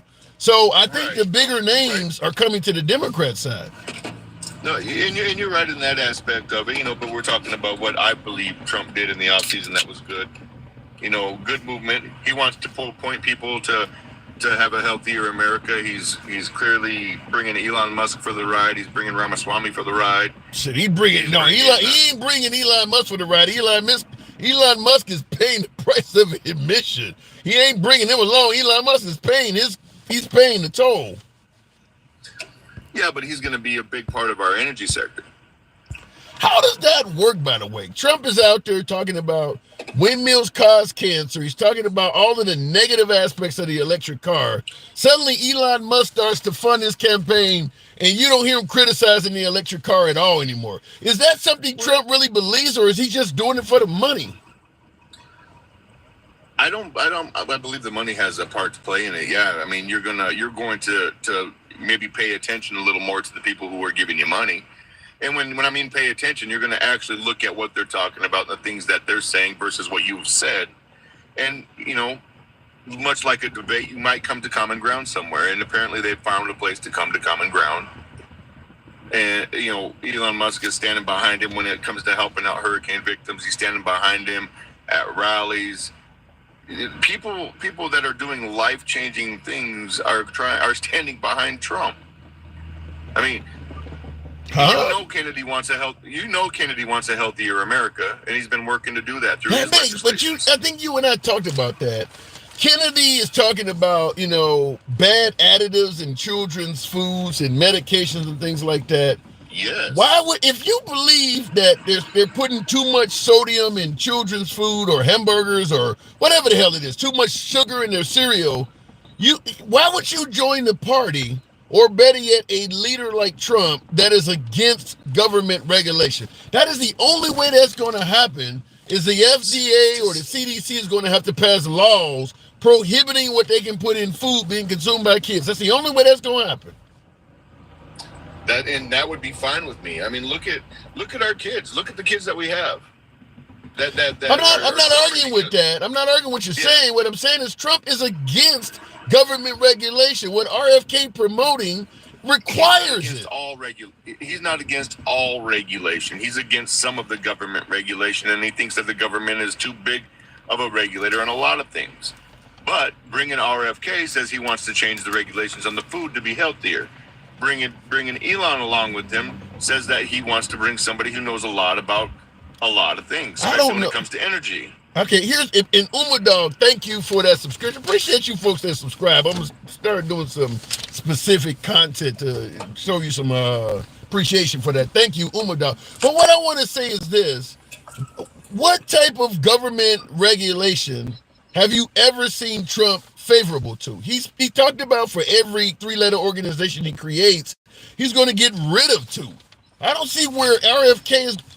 Here's my opinion. RFK is going to get a seat on the Trump administration, and he's going to be like Ben Carson. You'll probably never hear from him again. He's not going to be able to do that stuff. What the hell? Someone tried to take my number 1 badge. I don't agree with that, Tim. I don't agree with that. I think that Trump realizing his life is coming to an end. Did I hear you? To an end? Yeah, he's getting old. He's always getting old. Getting old. He's the oldest presidential candidate in history. Well, right now because Birdbrain fell out, but Birdbrain was Nikki Haley. Yeah, I know, but I like to call Joe that too. All these fucking nicknames in his head, you know. I disagree with that. I think that he wants to leave a legacy. I think that he knows that this is his last chance to leave a long-lasting Trump legacy, and I think that he wants to do it in a positive light. Just by the acts of generosity from that guy that you see, if you just Google some of the things that fucking guy does, the kindness of the heart that Elon goes in. I'm talking about Trump. You know how many things bad he's done also? One of the most generous people we've seen on all social media. He's the most generous person we have seen in the last. You gotta be kidding me. Years. I am not. The guy who is known for not paying his contractors, not paying his lawyers, that dude is the most generous. Yeah, look what he does to the average American person. What he does for the average American person. Just look at some of the things that he's done. He doesn't do it for everybody. Come on. Yeah, right. He's out there. I'm not saying he's out there lining the pockets of everybody in America, but you know, he's got a very, very soft heart. If you just watch the way that he acts, when women walk by, he stands up. When women come to stage, he stands up. He does not sit down till they do. I mean, he's a respectful, generous, elderly president, but he's going to be the best thing. He literally buried his wife on his property to save money. Where's the respect for the women, really? Buried? You listen to what you said. Listen to what you said. He buried his wife on his property. Well, his golf course. That's wrong? You think that's wrong? To save tax money, Julio? Man, listen. We're here playing a game that they set for us to fail. If he found a way to win, you can't be mad at him. You should be taking fucking notes. Let me make sure I get this clear. You said Trump respects women. He's absolutely. Why don't women know that? Well, I don't know. Why don't you ask the women that he just had a whole freaking business meeting with? The whole thing. Yeah, I hear those were. Go ahead. She said to him, I want to thank you. That's cool. Mike, the sailor, thank you. Those women, now this is on The View, so I know we can take it with a grain of salt, but I cannot think of the Cuban woman on The View, DJ Julio, appreciate that, stated that those women, that conference of women that Trump took the interview from, all of them were not only supporters, but many of them worked for him. They actually, that was not a bipartisan or unbiased group of women. Many of them actually were working for him. Anna Navarro, yeah, that's or have worked for him. Yeah, but I mean, that's like going to Operation Push somewhere and letting Kamala Harris have them. I mean, these are all fans. The worst people you can bring to any kind of question thing like that is people who have worked for you, but that maybe no longer do. Wait, what? You're gonna do a town hall with all your employees? That's what you call fair? If they are current employees, I think that's fair as well, because you're gonna get to see who's working for him right now and what they think of him. You're kidding, right? You don't think they're gonna screen out, and you think they're gonna bring a disgruntled employee and let that person in the town hall and allow them to answer questions? Well, here's what would happen if they didn't. It would be all over the news. It's all over the news that they all work for him. Right, but that's not all over the news that disgruntled employees were not allowed. why would you have a town hall with people that have a prior relationship with you? Think that makes sense? You actually think that's a good thing? I don't think it's a bad thing at all. No. Oh my God! You think? Listen, if I'm employing What the fuck? 100,000 people, or if I'm employing, that's fucking dope. Wow! Did you take my seat? You took my seat by a lot. I'm gonna stay in second place for wow! Thank you. Jesus. Yeah, no kidding. I haven't seen that before. That's some support for your ass there. Thank you. So yeah, but no. But what I'm saying is, if I have, let's just say in my small business, if I have 100 people, and I'm gonna be running for state office, I would absolutely do a questionnaire, town hall, whatever you want to call it, with employees, my employees, because I would want to know if I'm good at my business. If my employees stand behind me, I stand on my word. My word means something. If the town hall with your employees featured questions of how was I as a boss, then fine. But when they're asking you questions about running the damn country, that what you're talking about don't make no sense. If they were asking him questions of was I a stand-up employer? Did I treat you right? Yeah, did I pay you right? Then I'd understand your point. But they're asking him questions about, running the damn country, the border and stuff like that. I don't think what you're saying makes sense. Well, and you may not. I mean, listen, you have a negative opinion of Trump anyway. I got a negative opinion of politicians. Yeah, well, yeah, right. And I don't have a positive opinion about Kamala. There's going to be a lot of things where you're going to be quick to say that's not his intention. Fuck him, he's a punk. And there's going to be a lot of times where I'm going to say the same thing about her. All right, I think you're defending Trump on this one though, for the sake of defending 100%. Him. Because I don't think you would. I don't think you would support Kamala Harris holding a town hall with a bunch of her former employees. That's crazy. Oh, I would love that. They would ruin her. That would be the end of her career right there as a politician. Right. And if Trump put Scaramucci and Ambassador Bolton and Omarosa up there, you would be defending him on the grounds that these people were never going to answer anything other than things to be a Trump hit job. Well, I mean, I would almost encourage that, to be honest with you, me personally. What? Because I want to know the bad. I want to know the good about myself. I can't be better if I don't know what's wrong with me.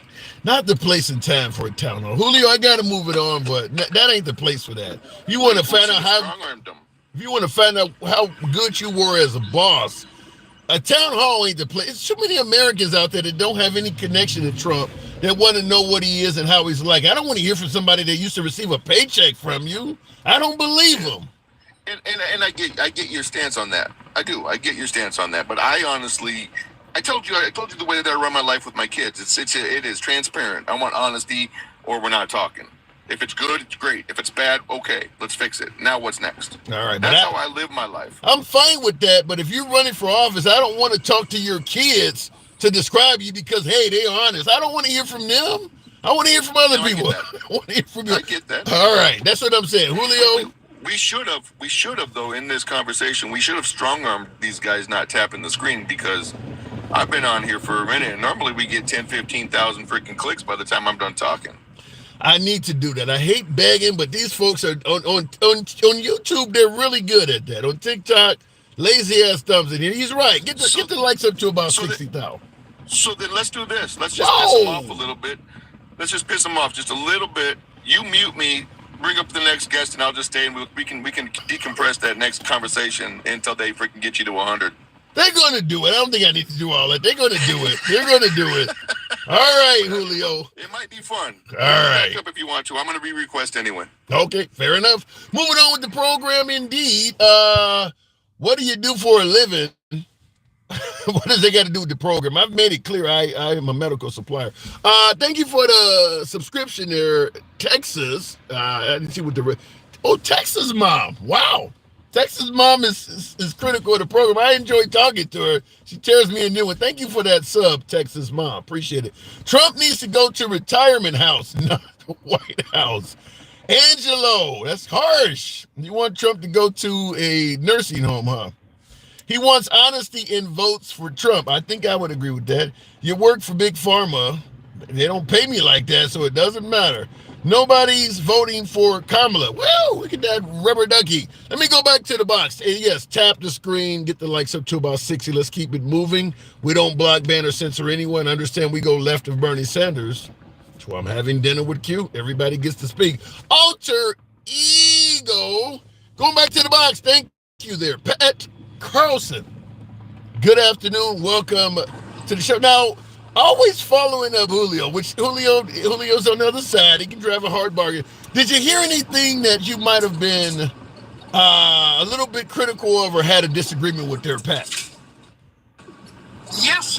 First of all, being you asked that, I would really like to figure out Julio's mindset with him saying that Trump respects women when he figures that he can walk into ladies' dressing rooms and he has outright said that he can go up and grab a lady's crotch. That is respecting women. Yeah. That is the furthest thing from respecting women there is. Yeah, where the hell's that light coming from? I gotta say, the notion that Trump respects women, not only the grab him by the pussy comment you're talking about, but I mean, he's calling women a fat pig. He said Megyn Kelly was bleeding out of her, whatever. I mean, he said so many awful things about women. It is kind of laughable to hear someone suggest that Trump respects women. Right, but I've got a really serious question for you. All sure. Right. This is not only for you, but it's for your beloved MAGA and everybody that leans right. Okay. All right. One of the biggest issues is illegal immigrants or immigrants. Yes. The fact that they're, as Trump says it, rapists, murderers, terrorists, all of this stuff, right? But they also have a delicacy of cats and dogs too, though. Right. But here's my question, first of all, is, all right, all these people that Trump says is really bad and everything, but yet Trump just recently said that if he gets in office, he is going to call out the National Guard, maybe even the military, not on all these rapists, murderers, terrorists, but on your neighbors, your family, your friends, everybody that is blue. Now, how can you possibly, or anybody possibly, agree with that?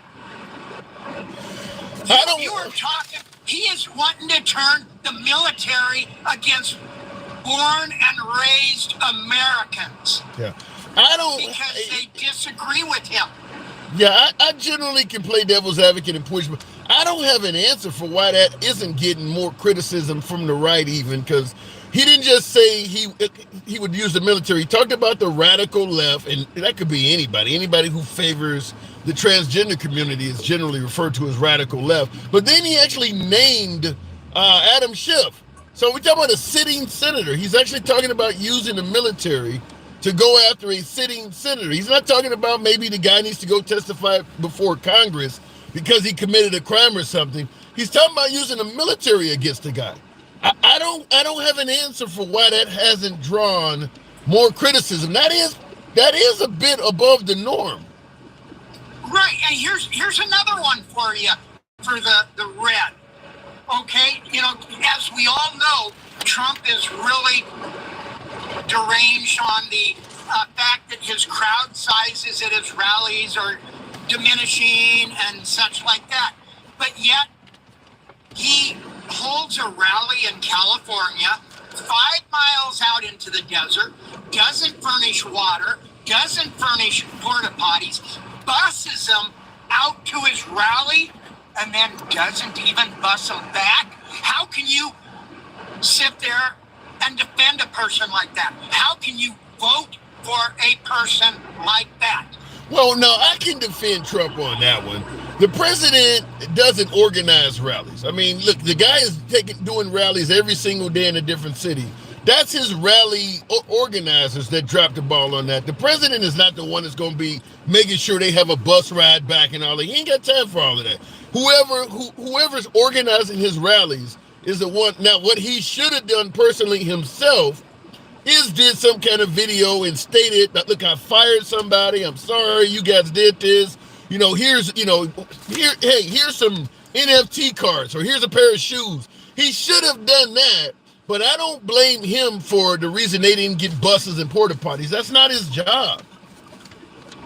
But it is his job. It is his rally. It is his rally. It is his job to make sure that, as he said, has he not said that he hires nothing but the best people? You got me there. If he hires nothing but the best people, then everybody's head should be rolling, but yet not one.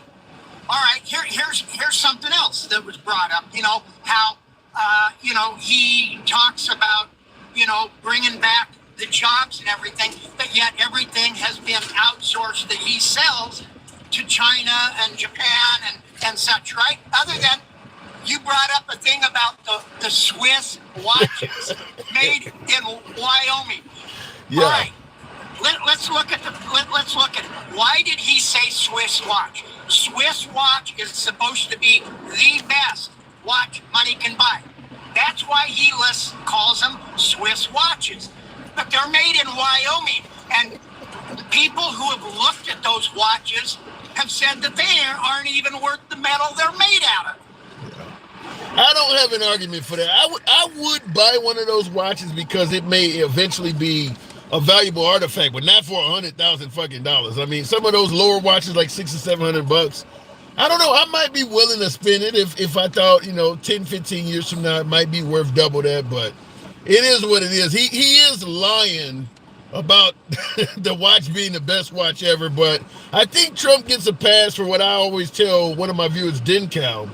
Trump floods the airway with so many exaggerations, elaborations, and lies that he can get one or two by pretty damn easy because there's 20 more of them coming. Whereas if Kamala Harris, like Tim Walsh, when Tim Walsh said that he carries a firearm in combat and he's never served in combat, he got hammered for that. But, Trump stating that, the Congressional Medal of Honor is equivalent to the Medal of Freedom because you don't have to get shot getting the Medal of Freedom. Yeah, they criticized him for a day or two and they kind of moved on because he's going to say something controversial tomorrow. All right, here's another one for you. That means I'm bringing them all out. Okay, so you're convicted of 34 felonies. You, right? Right. You're convicted of 34 felonies. All right, so what court is going to say, hey, I'm not going to sentence you because you've got a job interview coming up?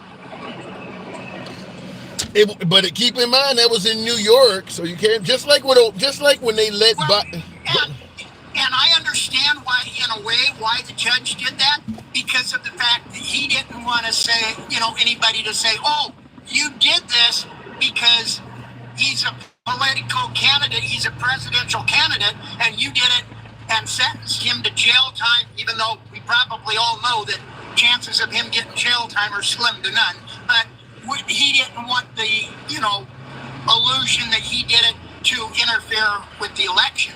However, so let me ask you this. Speaking of the interfering with the election, now he is due to be sentenced right after the election. Is it possible that if Trump wins, they may use that in effort to prevent him from being president? I think if they were going to do that, they would have already done that.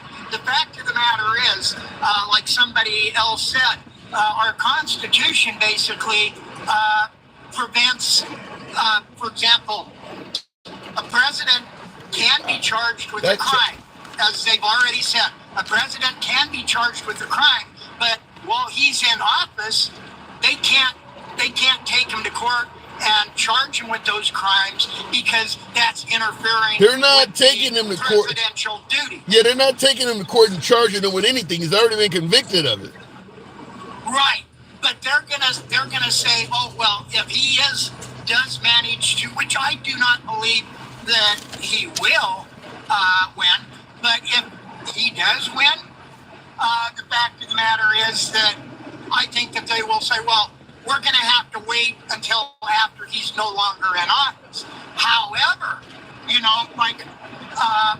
like I was saying with the, him turning the military against everybody that goes against him, that in itself is the actions of a dictator, which we all know, whether you want to admit it or not, that Trump wants to be a dictator. He's already said that on day one, he wants to be a dictator, but only for one day. But with him already holding a majority of the Supreme Court, and as you said, if he gets in office, chances are he's going to get a few more people in the Supreme Court. Are you telling me that he can't get the Supreme Court to say, oh, we're going to do away with the two-term limit? We're going to do away with that. And with them saying that the broad presidential immunity, who's to say that if he gets in office, he wouldn't just do away with the Supreme Court entirely and just say, martial law type crap and try to make the U.S. if you got a communist country. Yeah, if you got a 6-3 majority on the Supreme Court and you personally appointed 5 justices, because I do believe Clarence Thomas and Alito or maybe it's Roberts, 2 of them are. What is the name of the guy with the flag upside down in his house? That guy's 74. Clarence Thomas is 75, and they both are very favorable to Trump. So he's going to replace those 2. So Trump will, if he wins, he's almost guaranteed to have at least 5 members on the Supreme Court. You don't need to get rid of the Supreme Court when you don't damn near appointed all of them. So the Supreme Court ain't going nowhere.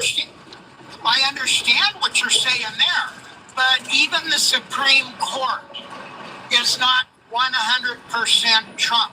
Look how many things that the Supreme Court, whether it be the U.S. Supreme Court or state Supreme Courts, have ruled against Trump. If Trump is sitting there saying, okay, I want to be a dictator, I don't want to leave this office and everything, and the Supreme Court is sitting there saying, no, this isn't going to fly. Okay, they've already said that, hey, if he's doing it in the capacity of the president and of the United States, that he's got immunity. Who's to say that he wouldn't just do away with the Supreme Court saying, hey, they're against our Constitution. They're against what we believe.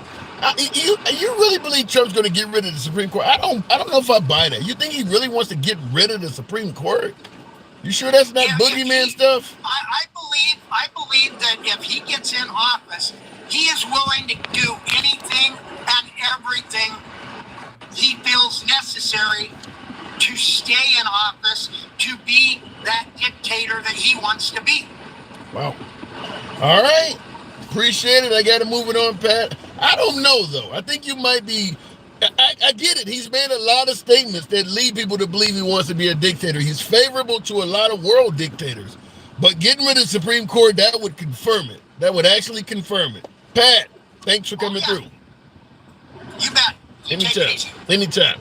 Texas mom, that didn't go unnoticed. Thank you, Texas mom, for that. I think it was a bear. Thank you for that graphic. Appreciate that. Real quick in the comments, he wants to bring back stop and frisk. That is true. That Trump does want to give the police that name, Black Hammer. I like that. BLAQUE. You sure you ain't making some movies over there? Get out the old VHS tapes. Anyway, but I do. Yeah, he certainly wants to make the police more powerful. That's we can talk about whether this dictator stuff is bullshit or whether it's true or not. But in dictatorships, the police do have more power. I'll say this real quick before I go to the next caller. It doesn't matter whether Trump is a wannabe dictator or he just wants to make this country better and strengthen the republic, the democracy. Texas mom. Wow, thank you. It doesn't matter if he's trying to be a dictator or if he's simply just trying to make America great and preserve the democracy. Fact is, he is saying a lot of things that suggest he wants to be a dictator. Are they all jokes? Maybe. Someone in the comments on YouTube a minute ago said they believe that Trump is just trying to troll the liberals. Perhaps.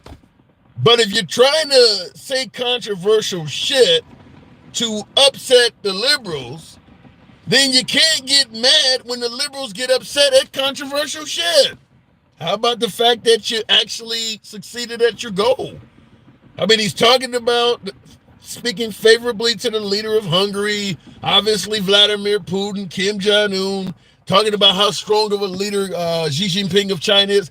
He does speak very favorable of dictators. He's caught on video bragging of how awesome it is. I think it was North Korea, Kim Jong-un. He stated that when that guy walks in, people stand up and applaud and things like that, and he wants his people to do that. He was caught on a hot mic saying that. Obviously, the dictator on day one statement is another one. Obviously, him now talking about using the military to go at the senators and radical left. We talked about the police stuff. He does say a lot of things. If he is trolling, so be it. But there is a legitimate reason for people to keep bringing up the dictator word. He is saying a lot of things that sound like someone that is on the path to that. And I'll tell you this, if Obama or Biden or Kamala was saying the same stuff, the right would be saying the same thing too. That this person is flirting with becoming a dictator. They would be saying, the right wouldn't ignore that stuff either. Last but not least, before I go back to the box, I'll end it by saying this. If for some reason Trump does become our 47th president and truly does start implementing policies that are removing freedoms from America in a direction of a dictator, there is one thing I can say with absolute certainty. It's not like he didn't warn you first. All of that trolling shit turned out to be, it's not like he ain't warning you.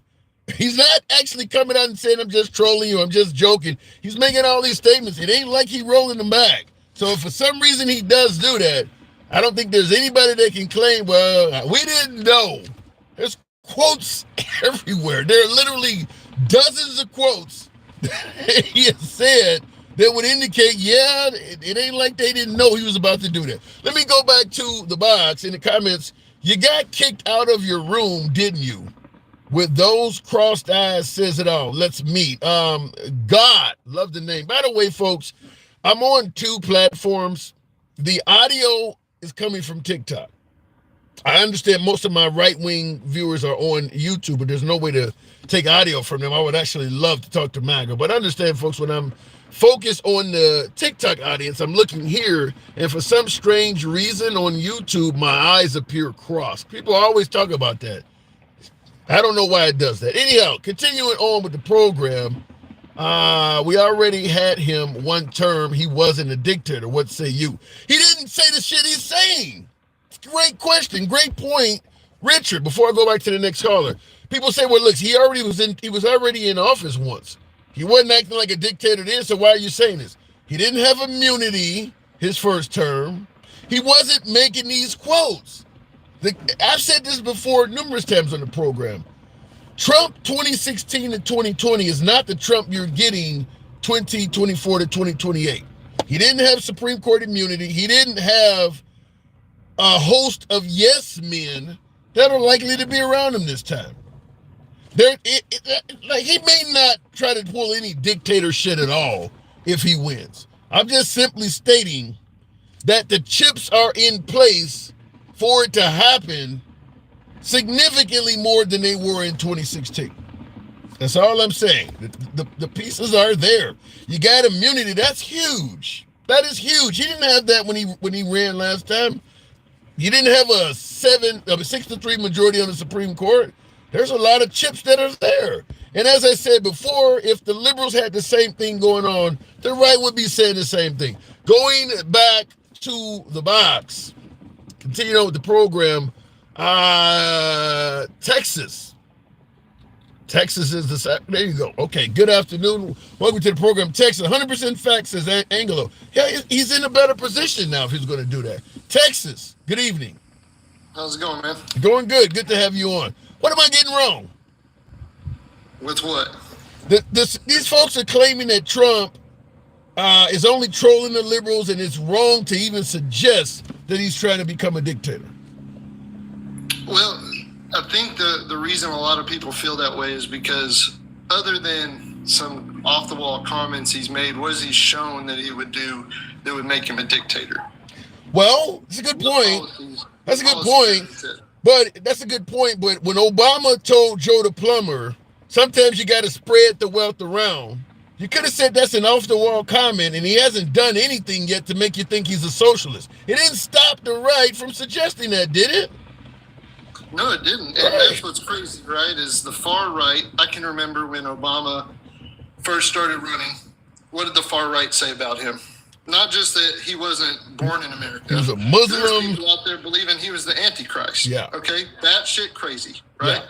Well, now you have the same people or the same mindset happening against Trump with people from the left. Look, yeah, but here's the difference, though. People were calling Obama the Antichrist, and he hadn't done shit. He hadn't trolled. He hadn't said anything to give them that indication. They were just saying that out of hatred for Obama. Trump is saying dictatorship like quotes because you stated, other than a few things he said. Yeah, other than a few things that he said. I mean, look, my problem is you have that being said on the other side as well at a far higher level. But give me an example. Well, Harris has already said that, social media and speech on social media needs to be regulated. I mean, look at Brazil right now. Are they not up in turmoil right now over Twitter files in Brazil because they're limiting free speech there? So if you want to call someone a dictator on what policies they're saying, there's Harris saying she would limit free speech. But here's what I don't understand. Folks accuse the left of limiting free speech, the First Amendment, because of Zuckerberg on Facebook or what you're talking about.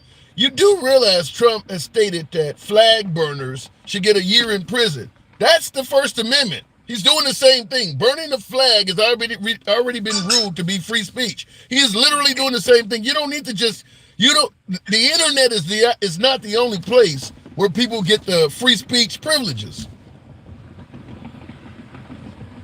No, it's not, but it is the largest platform right now that people are using for their speech, right? And we've already seen it being censored, like Twitter was censoring before. And Elon Musk, a lot of people can hate him for a lot of reasons. Look, when you're a billionaire, you did a lot of fucked up shit to become that way. I don't care what anybody says. But, so there's reasons to not repeat that, because that sounded very damn liberal. Say that again.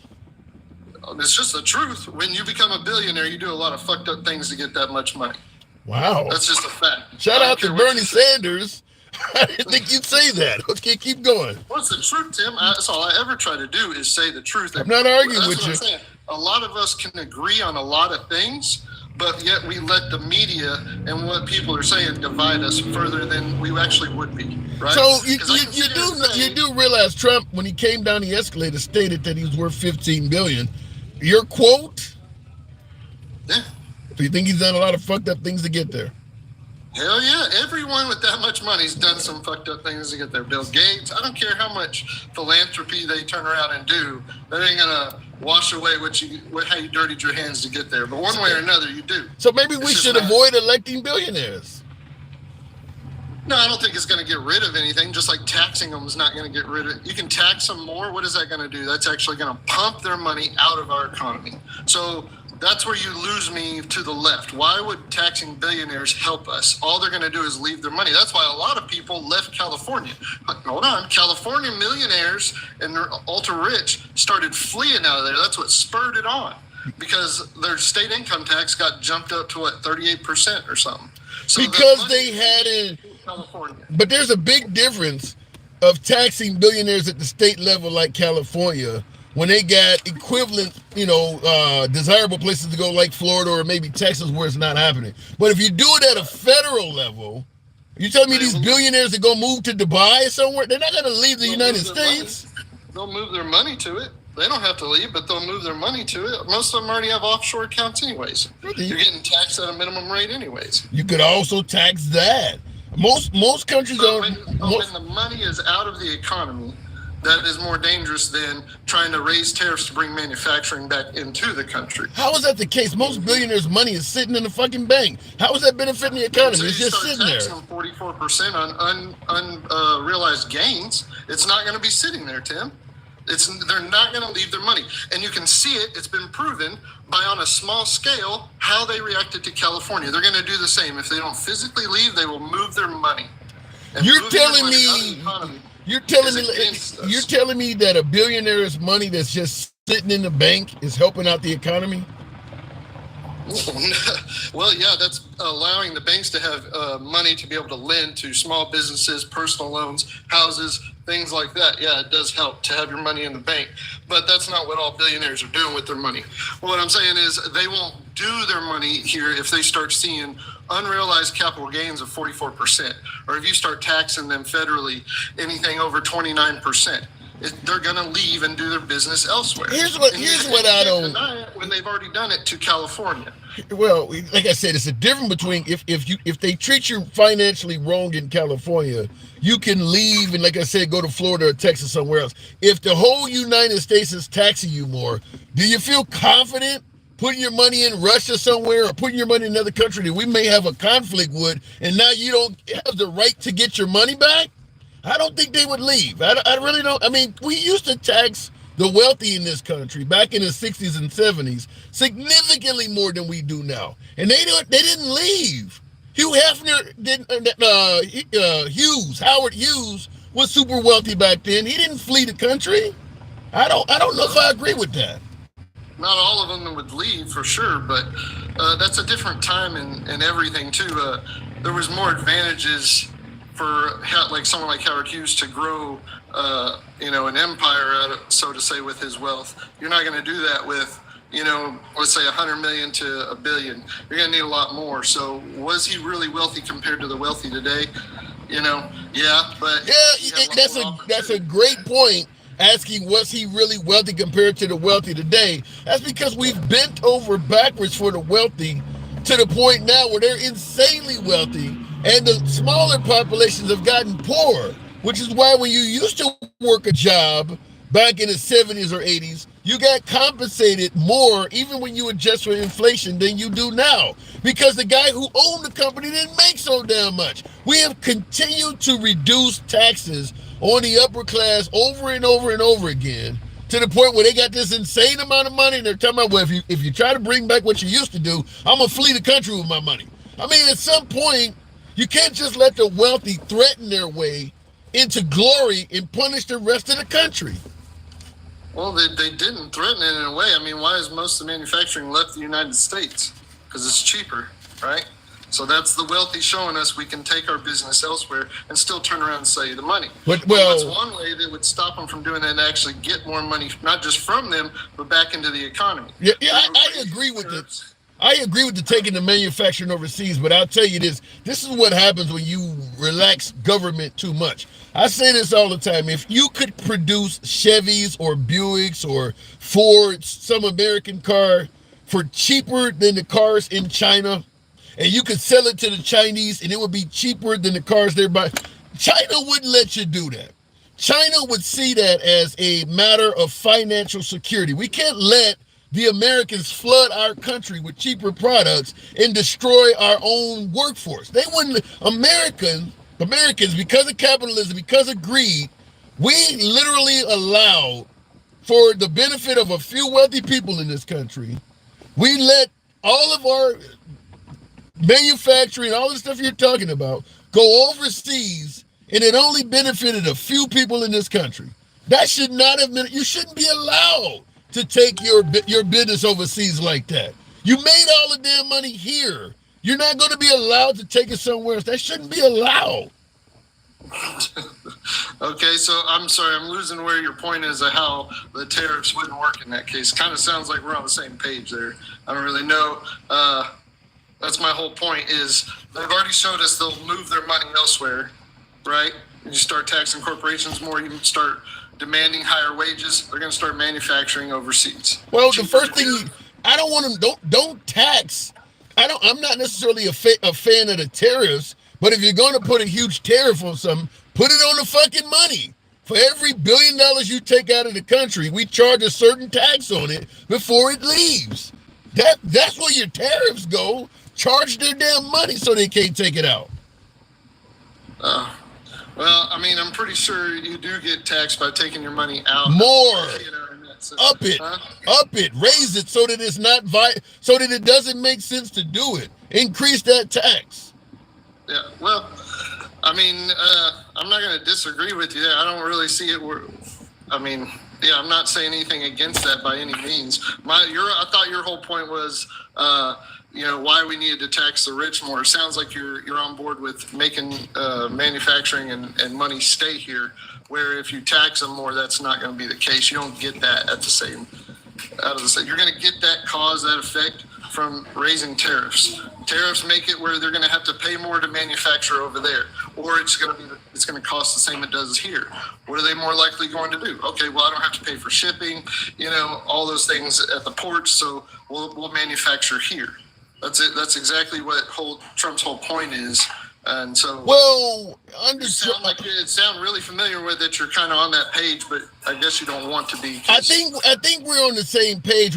We have a different way of getting there. I think that the tariffs Trump are promising, which is on the actual goods, will simply result in a raise of the price of goods. If you put a tariff on money leaving the country, who's going to be hurt by that? If you're a billionaire already, and you don't like what's going on, so you want to take your money out of the country, but they're going to impose this huge tax on you.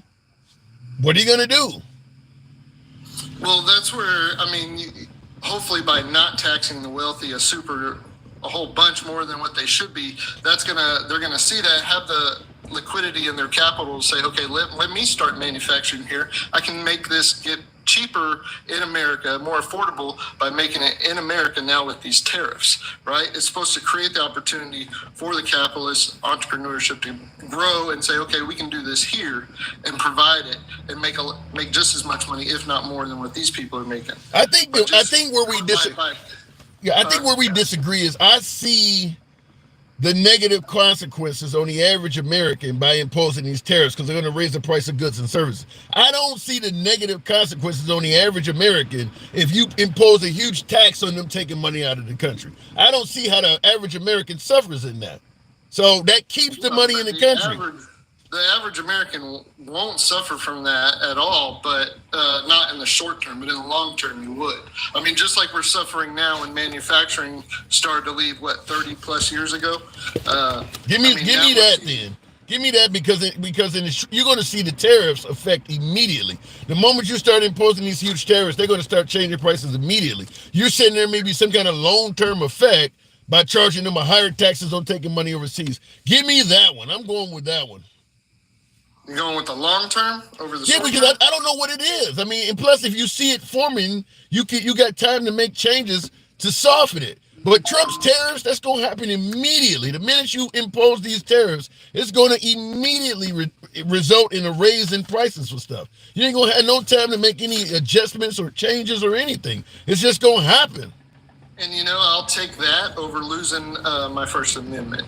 Because you still haven't been able to argue against what Harris has said about regulating social media and how that is a direct effect against our First Amendment. Yeah, I did. I brought up Trump talking about throwing flag burners in jail. I said they're both doing it. But we're talking about Harris, though.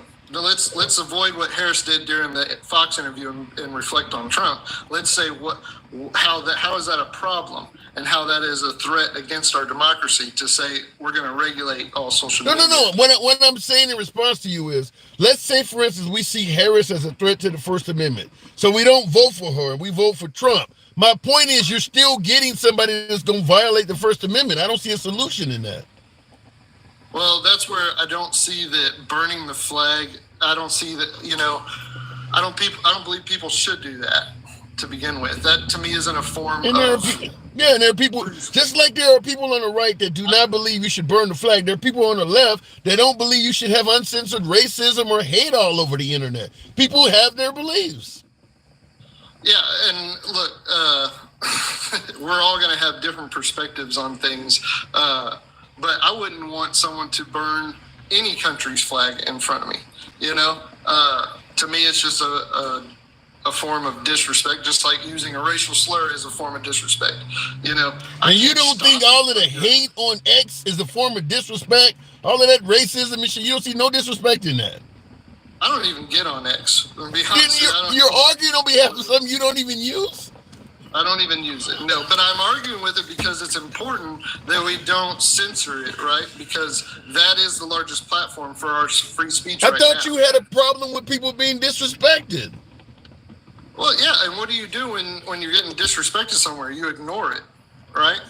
Then ignore the flag being burned. Well, that's...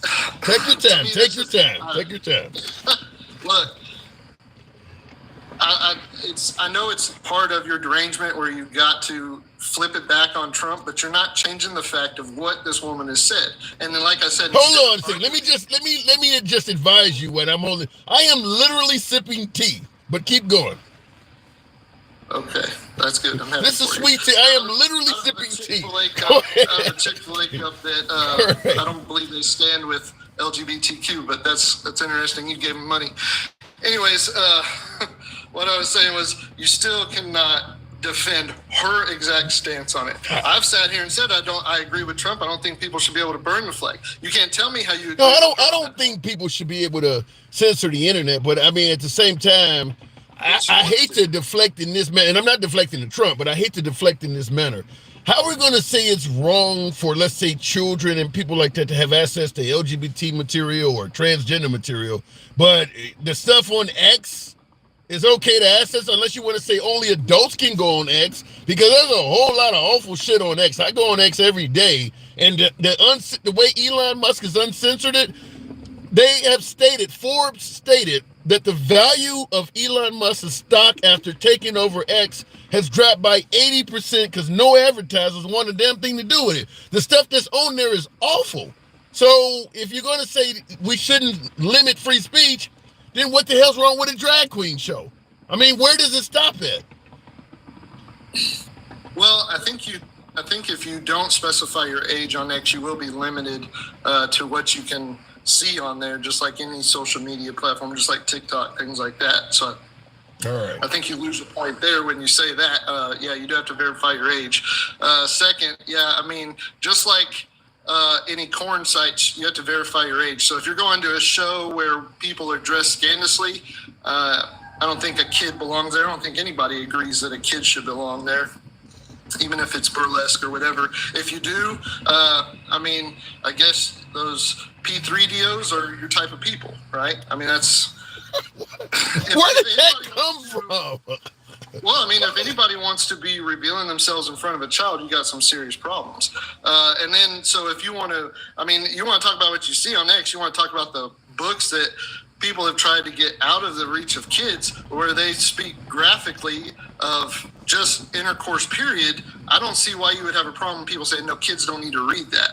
But what gets amplified is that it's two men or it's LGBTQ related, so it's a hate against them. No, we wouldn't want it to be a man and a woman and it be that descriptive in front of a child, right?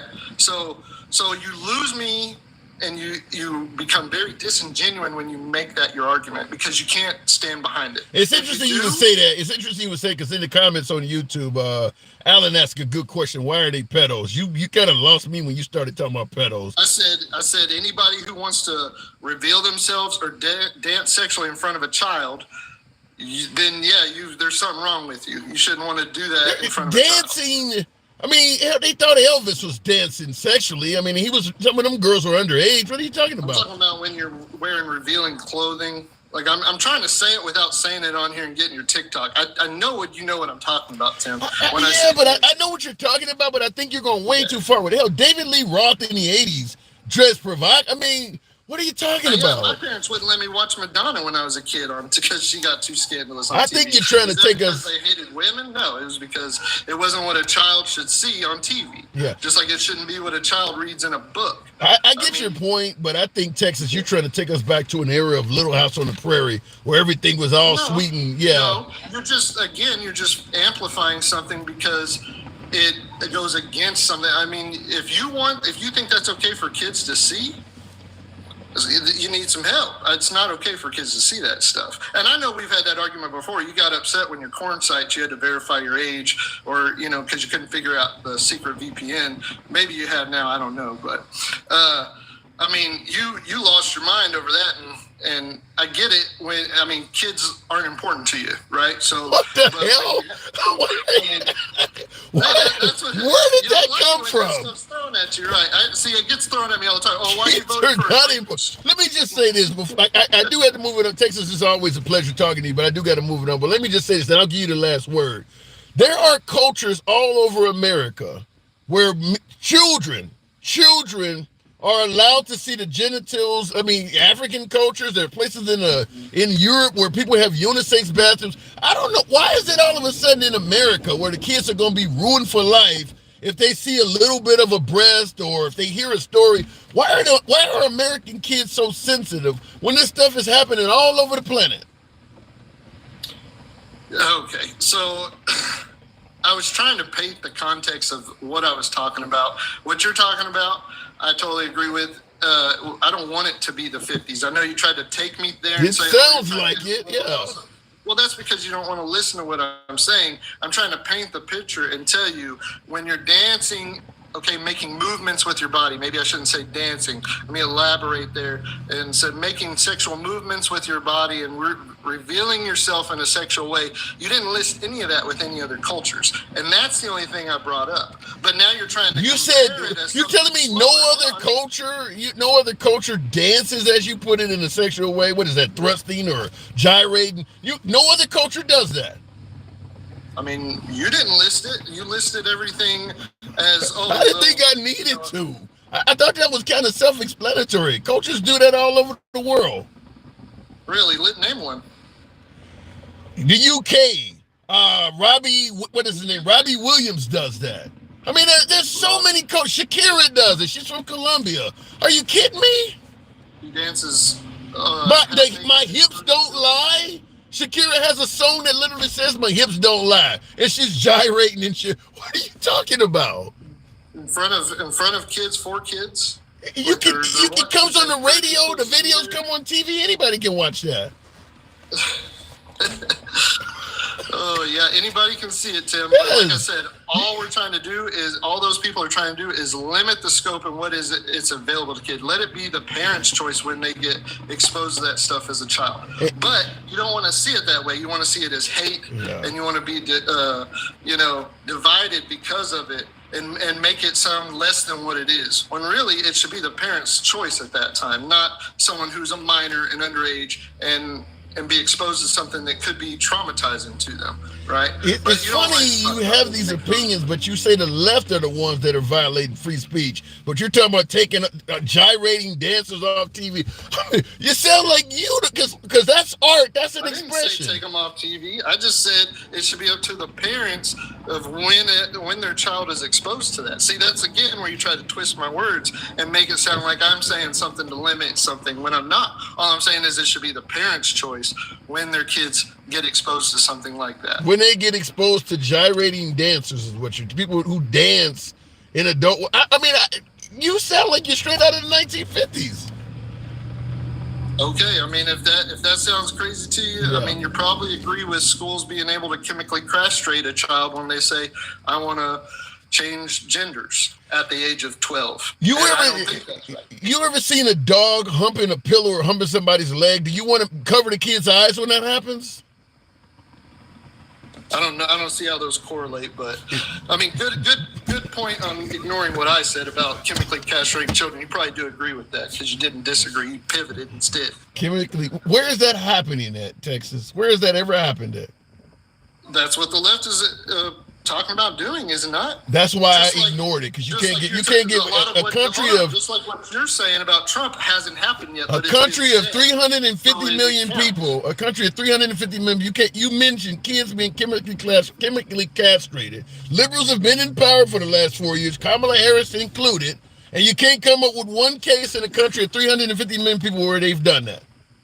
And you can't come up with how You're deflecting. You're deflecting, as you say. You're deflecting. Yeah, just as you do.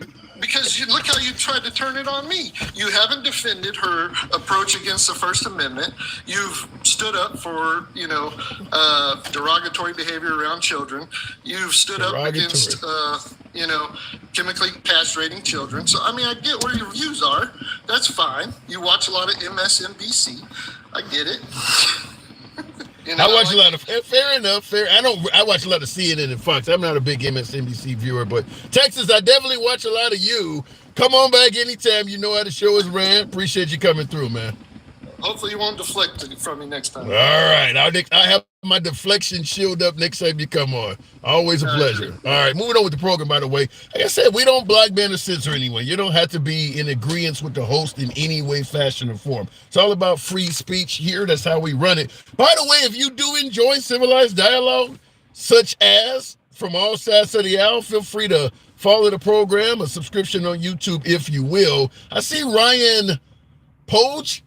Agree with my last call. He says, Tim the Deflector. All right. Shout out to you, Ryan. Teens have had it done, but kids a lot younger get hormones. You know, I don't know what else to say on this. Other than, I mean, at the end of the day, I do believe the right is going to be on the wrong side of history with this stuff.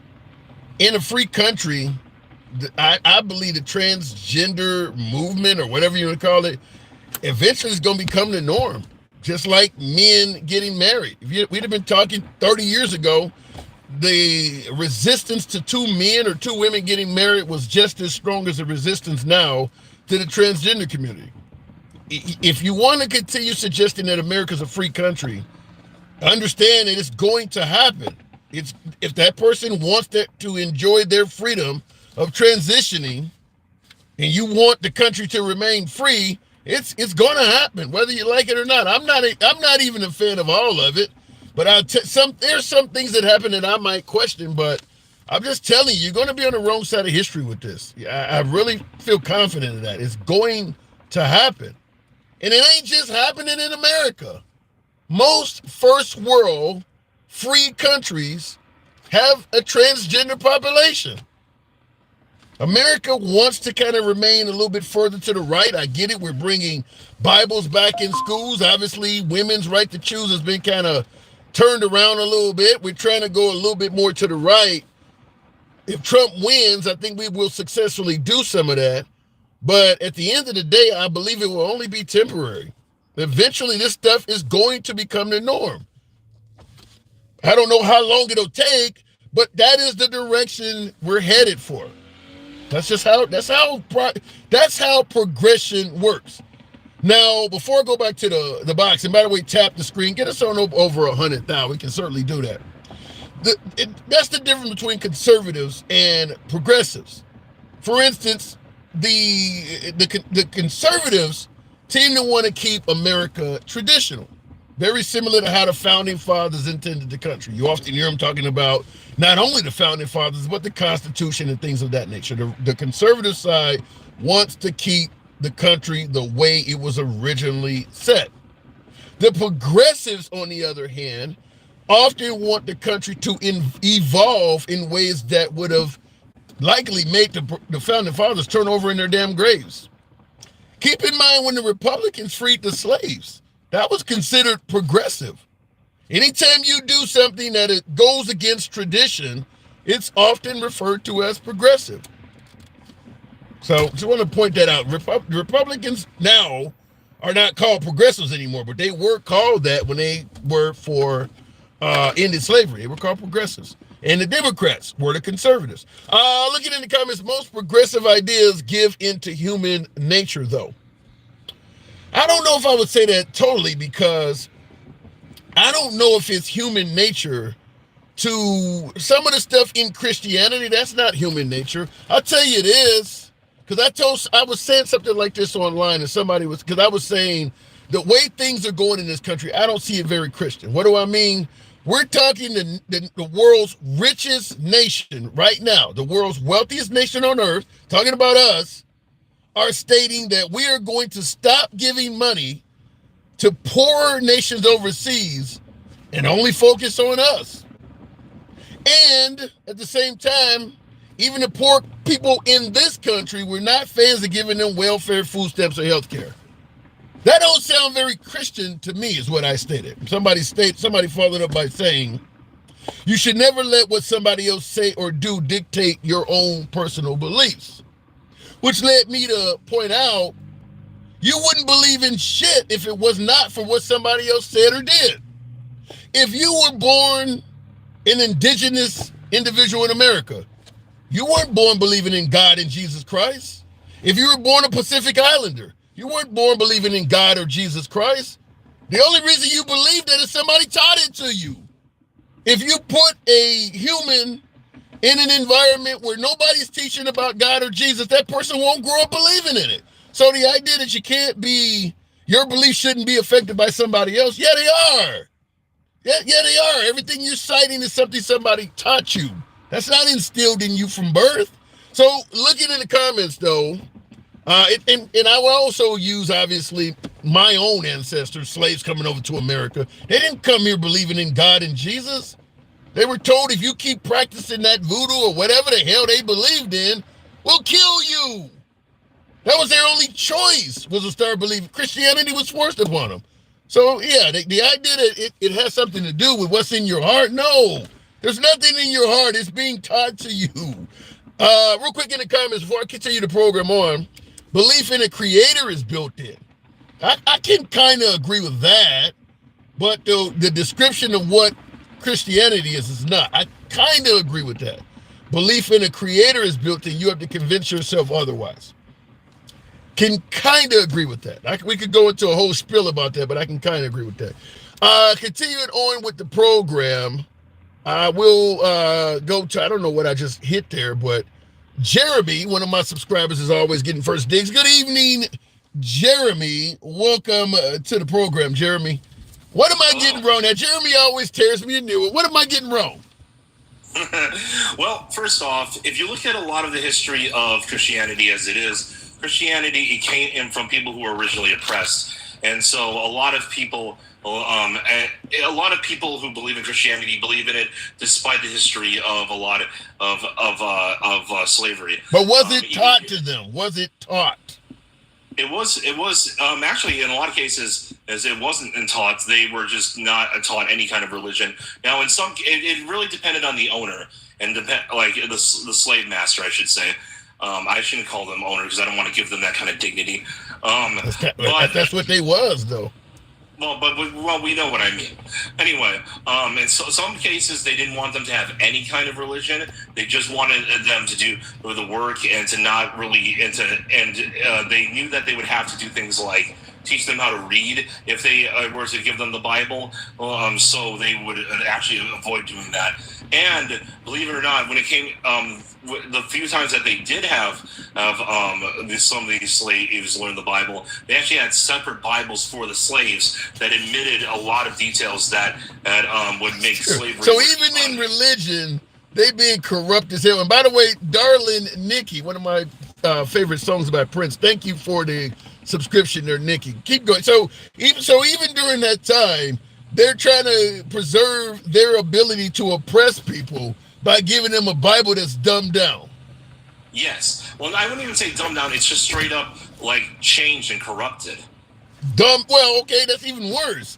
But that just which is why I often say, because people say bringing back Christianity in schools and things like that will make America a better place. And I often bring up the further back in history we go, the more religious we were. And yeah, the more oppressive it was. It wasn't bad. It was actually worse.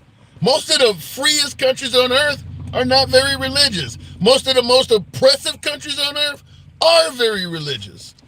But that's only a very recent thing that atheism has become as prevalent in the countries as they are, where people are most free. And that's because freedom has only become recently prevalent. Once they weren't free back then. You go back, you look at the history of the UK, the people weren't free. They were under the king. Once they became free, religion started losing its grip.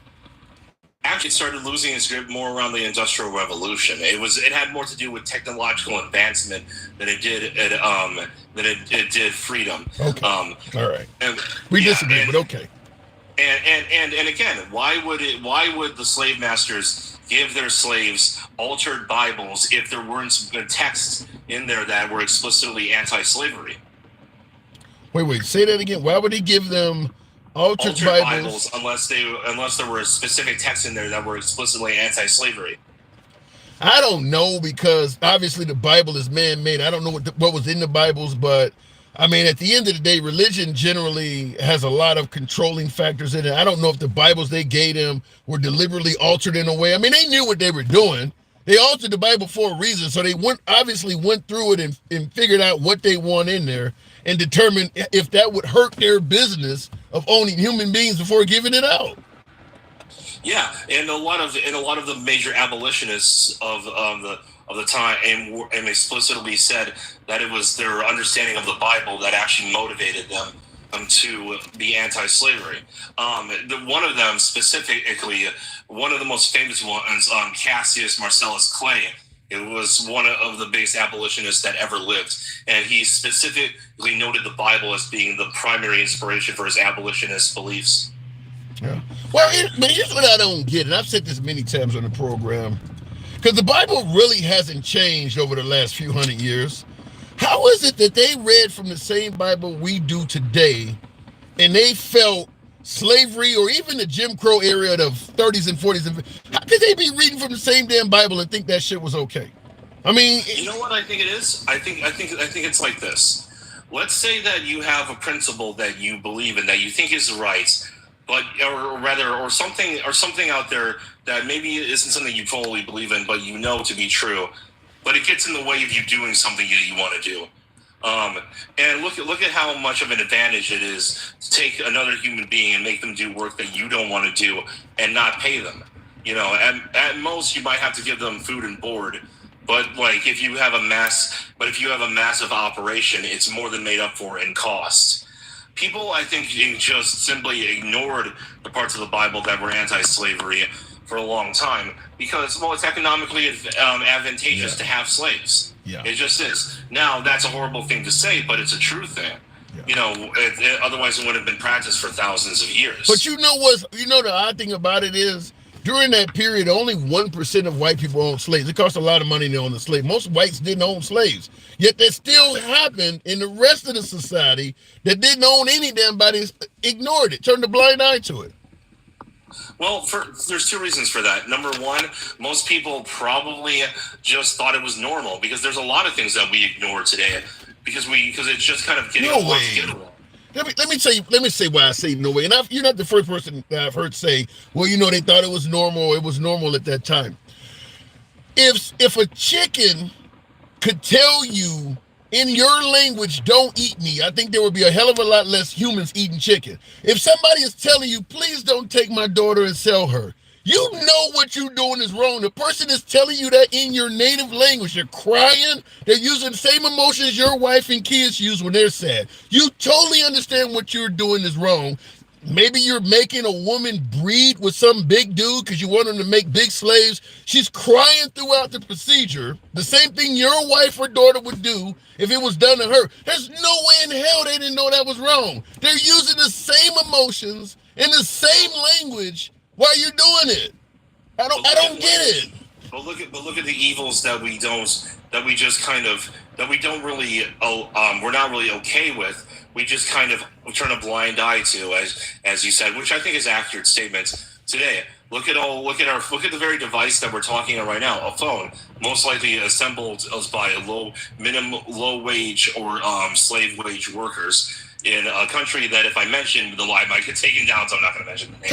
But turning a blind eye is a lot different than I didn't know it was wrong or I felt it was normal. Okay, then you know what you're doing is evil as hell. You're just making money off of it. You're benefiting some way, so you turn a blind eye. I agree with the blind eye part. I don't agree with that. Anyone in that period did not know what they were doing was wrong. If you're looking at somebody do something to someone else, knowing damn well if they did it to your family member, you'd go grab a rifle, then you know it's wrong.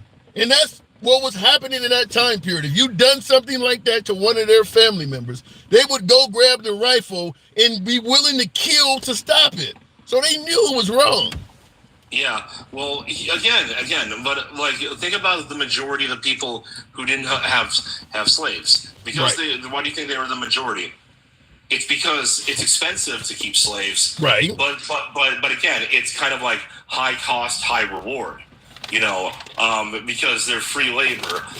So the people who would have slaves would be kind of would be the equivalent today of people who own like massive, say for instance, what's a good example? Like nuclear power plants, like where you'd have to have massive amounts of cash. These were people who could do whatever they wanted, whenever they wanted, because they had riches way beyond that are equivalent today would make them like an Elon Musk or something like that. And the people who didn't were the average everyday Joe who probably would work sometimes next, like in a lot that was next to the slave lot as migrant workers, but they would be paid for it. Yeah. Well, but even then, even if we get off of slavery, I mean, the era that came right after that, I mean, you're struggling, farmer, or maybe you work at a factory or whatever. You know that this guy could never get the job you're getting. I mean, they knew what they were doing was wrong. It was advantageous to them at the time. And we started out talking about slave owners, but like I said, even the average worker, if you wanted to be a cop or you wanted to be a teacher or whatever, you knew you didn't have to compete with me for that job because I couldn't get it. So you knew just from that standpoint, this is wrong. And obviously a lot more Americans lived that life than the ones that owned slaves. You know you don't have to compete with me for anything because I'm not going to qualify for any of that stuff, no matter what my education is. Oh yeah, I'm very familiar with that. As a former Catholic, I'm agnostic now, but as a former Catholic, I know that there was a lot of that happening to people of the Catholic faith, especially the Irish, who were sometimes called white blanks. I think you could fill in the blank as to what that is. But at the same time, and the Bible never justified any of that. That was never justified in the Bible. So is it safe to say a hell of a lot of them were just lying and they weren't actually Christians?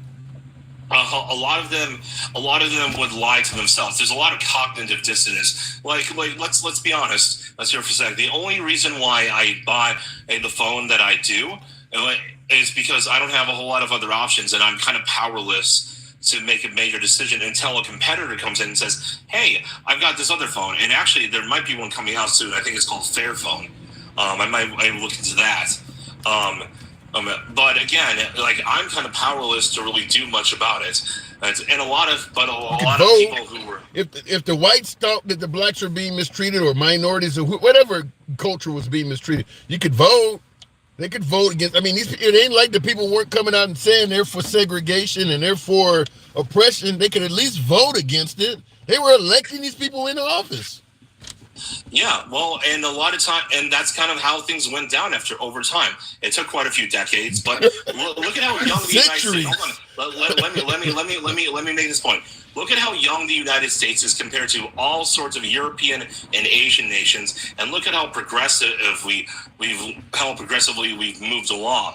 Look at how quickly we've made this country a great place. Where it may not have been great for someone of your skin complexion, like about 80 or 100 years ago, but it's today. Do you really got to go back that far? I literally am the first person in my entire family tree that was born with civil rights from birth. My mom wasn't even born with them because she was born in the 40s. Okay. So it ain't that far back. Go ahead. Okay. Fair enough. Let's go back 60 years or something like that. May not have been great back then, but nowadays, I think that we can both agree, Tim, would you want to be anywhere else in the world when it comes to civil rights alone other than the United States? I lived in Australia for 5 years, and I actually think they are slightly freer than here. So, in New Zealand as well. I mean, I get your point, though. America is certainly on the top. But I will say that in New Zealand and in Australia, I know it said civil rights. There's not anything that I'm worried about that I can't do in Australia. I remember getting pulled over for the first time for speeding in Australia. The country's mostly white, and I'm used to what you're seeing here in America. So when I got pulled over, I hung my hands out of the window, 10 into all of the shit they tell you here, because you might get shot. And the cop actually told me, and I'm not making this shit up, this is the actual quote, "Put your hands down, you're not in America." They know what's going on here. And that's a quote, I'm not making it up. He said, "Put your hands down, you're not in America." No, I believe you. Well, first off, let's be honest. They get most of their information from movies, which is mostly a left-wing source of media. Well, the movies wouldn't be putting it out there, though, if it wasn't happening. I mean, at the end of the day, I don't care what. Let's take the black television shows. Everything from, Good Times on up to the Sanford and Son. Everything that's been out. Family Matters. Any black show has had at least one episode dedicated to some police mistreating somebody. Every black show. Yeah, people keep saying it don't happen. Every black show, since they started having black TV shows going back to the late 70s, every one of them has had at least one episode dedicated to somebody being mistreated by cops. Yet people will swear up and down this is not happening, and they're just making it up. Well, I mean, again, it's a left-wing industry, primarily run by the few elites in Hollywood that are kind of out of touch with the normal, average American. And again, and again, I'm not saying it doesn't happen. I'm saying it's very rare, and I do not think it's an institutional thing anymore. I think it used to be, but it's definitely not anymore. Like, man, I love you, man. I love talking to you, man. And like, I think that if there really was institutional racism that still existed, you and I wouldn't even be able to have this conversation right now. They probably wouldn't even let you have a phone. We could go a long way with that, but I got to move it on. Always a pleasure talking to you, man. We can certainly have more conversation than that, and we will sometime. But Jeremy, thanks for coming through. Thank you for having me on, as always. Anytime. Moving on with the program. By the way, tap the screen. 120? Can we do that? You guys have been actually showing your boy some love on the TikTok side, and even on YouTube, smash that like button. Get us up to maybe 110 if we can on YouTube. 120 on TikTok. Feel free to smash that like button and tap the screen on TikTok. By the way, if you do enjoy this type of dialogue, we're here Monday through Friday, every damn day to Election Day. Follow the program on TikTok, a subscription on YouTube, if you will. There's good and bad and everywhere. Unfortunately, there's bad cops. Doesn't mean law is bad. Well, there's bad Haitians. Don't mean they all eat cats and dogs. There's bad Black Lives Matter. Don't mean they always riot and loot. I don't know why when it comes to cops, when a cop does something bad, we look on the bright side. When any of the other groups do something bad, we use it as a measure of tainting the whole group. I never could understand that. No matter how many videos you see of cops doing something bad, it's always, but it's not all of them. There are a lot of videos floating around of black people going in Walgreens and CVS and robbing shit. You don't see in the comment section anywhere saying, well, they don't all do that. No, it's stuff like the usual suspects, and that's what they do. They ain't raised right. But no matter how many videos you see of cops doing it, the comment section is always like, well, 99% of them are good. They're just trying to get home to their family.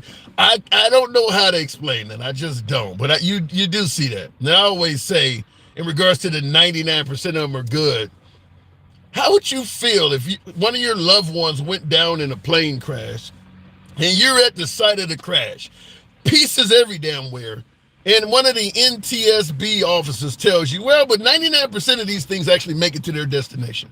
When your relative is scattered all over the damn place like an egg in a microwave.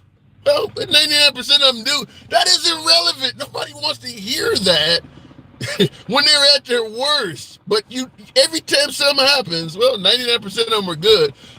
Franklin McRae, America isn't a Christian nation and never been.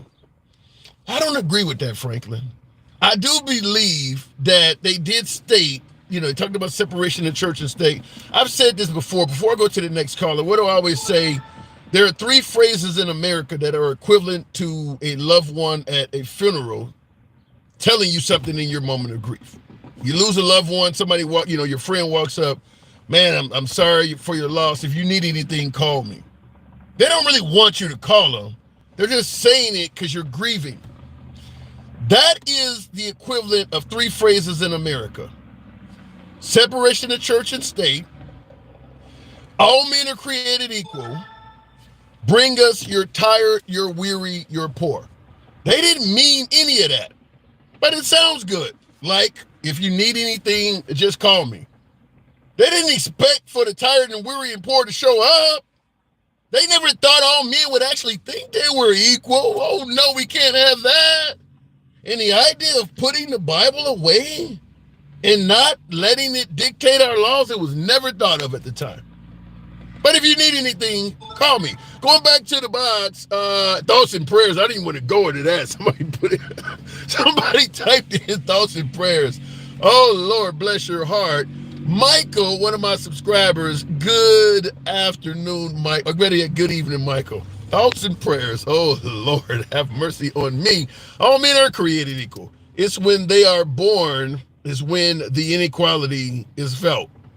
I like that answer though, Double Luck. I like that answer. All men are created equal. We just ain't gonna judge them that way. What you're saying, Michael? Good evening. What's going on, Tim? I'm in the trenches as usual. You know how we run the show. Good Lord, between Texas, Jeremy, and Julio, shit. You know I got to bring up my MAGA. It wouldn't be a show without MAGA. Listen, man. Listen. You know what, Tim? But there is a certain point where you hear some of this where it just becomes so ridiculous that you can't even make it up. But wait a minute, hold on. Before you make that point, you know they think the same thing when liberals can't even explain what a woman is and some of that stuff. They feel the same way when people are calling pistols assault rifles. It happens on both sides. I hate to both sides it, but it does. But it's a false equivalency, Tim. Come on now, it's a false equivalency, man. Explain. It's not the. Here's what I mean. When you listen to all the criticism of Kamala, right? Right. Just take it at just face value. Just the criticism of Kamala is nowhere near the rhetoric that Trump, and not just Trump, the right spews daily, right? It's not just Trump. Like, for example, earlier you were talking, if you bring up how none of Trump's former administration or the majority of them don't support him, right? They'll come with some false equivalency from the other side that makes no fucking sense at all. Like, literally. Like, it just makes no sense, right? When you say Trump's a threat to democracy, don't take my word for it. What about John Bolton, right? And they'll go, well, what about what? What about what? I get it. Deflection. I get it. And you're right. It's not even close, man. It's like I'm watching Trump yesterday with the Univision, right? Mm-hmm. That was a hell of an interview. There's a gentleman that needs a translator to get his point across, right? Trump's response to him, he says to this man, how people can't even speak the language. They're not even speaking English. You're talking to an audience that's Spanish. That speaks Spanish, and you're talking. It doesn't make it logically. It makes no sense. It just makes no sense. Well, let me say this. And by the way, real quick, Phoenix Title says you're weak. Bring me on. You'd have to go to the TikTok. I'd gladly bring you on, but the audio is coming from TikTok. But in regards to what you're saying there, Michael, I think the belief, particularly on the right, is if you come to America as an immigrant, you should assimilate, meaning you should know how to speak the language and some of these other things. The right don't have a lot of tolerance for an immigrant living in America that can't speak the language. They would probably put that as a requirement on the test for you to get entry. You have to be able to speak English. I don't think they don't want people in the country that don't speak the language. Well, they're very clear about. They're not very tolerant about what they don't want. But this has been going on for years. That's why Jeremy was actually pissing me off, because he doesn't know anything about our struggles and what we've been through in this country to try to make it seem like, it's just kind of benign and it's not really a big deal out here. He doesn't know what we've gone through. The reality is this, Jeremy, like you just said, your parents were going through it. So were mine. My grandmother's 102 years old. Wow. And she's still living. Damn. And so, yeah. Okay. Yes, sir. Wow, that's amazing. Yeah. So I don't want to hear anything about what he's talking about. At the end of the day, what you just said. Wait, you said that's your grandmother, not your grandmother's 102? My grandmother is 102. Damn, y'all having babies in your 50s or something? How the hell you pull that off? You don't sound that old. My grandmother, I'm 54. My grandmother. I guess that makes sense. I get it now. I get it. But I say, here's the thing. My great-grandmother lived to be 104. Yeah, that makes sense. If my grandparents were alive, they would be right around that. That makes sense. My math in my head was off, but my apologies. Right, no, that's okay. And I hope Jeremy's listening. Jeremy, the movie The Help, do you realize that still goes on in this country today, Jeremy?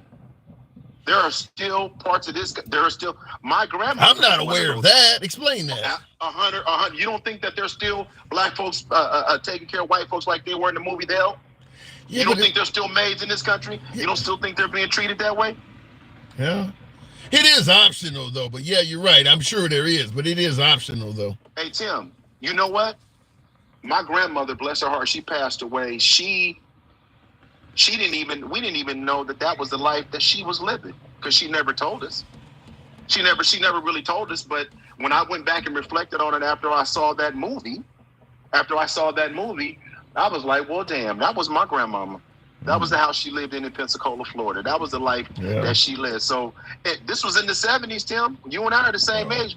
This was in the 70s, 77, 78. So my point is, don't tell me about what we've been through or what we haven't been through, especially coming from somebody like Jeremy that doesn't understand the psychological impact that's had on generations. I don't want to hear that. But back to this deranged dude, Trump, we were talking about earlier, because I actually think he's a psychopath, Tim. You believe Trump is a psychopath based on what? I honestly believe. I don't think he has any empathy whatsoever. Have you ever seen him show true empathy? Can you honestly say, yes, I have. Okay, tell me when. Well, this might be comical. This might be comical, but he started dancing when there was a medical emergency because he didn't want to disturb the paramedics. Now, you know that's a bunch of bullshit as it came out your mouth, Tim. You know that was bullshit when you said it. You were just trying to bait me on that one. But I got you. But honestly, have you ever seen him show true empathy where you could say, damn, have you really seen it? Yeah, actually, I know, listen, I'm critical of Trump, but this was one you're wrong on.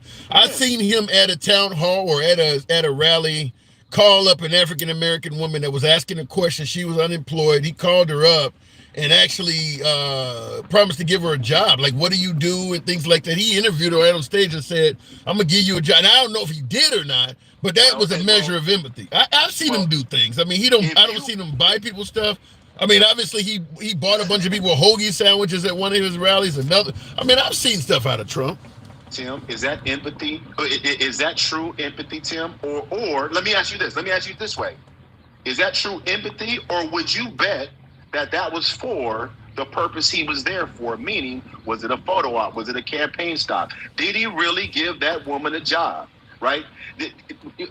Was it a PR stunt like somebody just said? Or based on what you've seen from him, based on what you've seen from that, like when they try to come up with that excuse about they were dancing due to a medical emergency, is that something you would do while somebody was experiencing? Of course, that's what I'm saying. No. Listen, but I will say this in regards to the notion that he only helped people out to benefit himself or his career or his political campaign.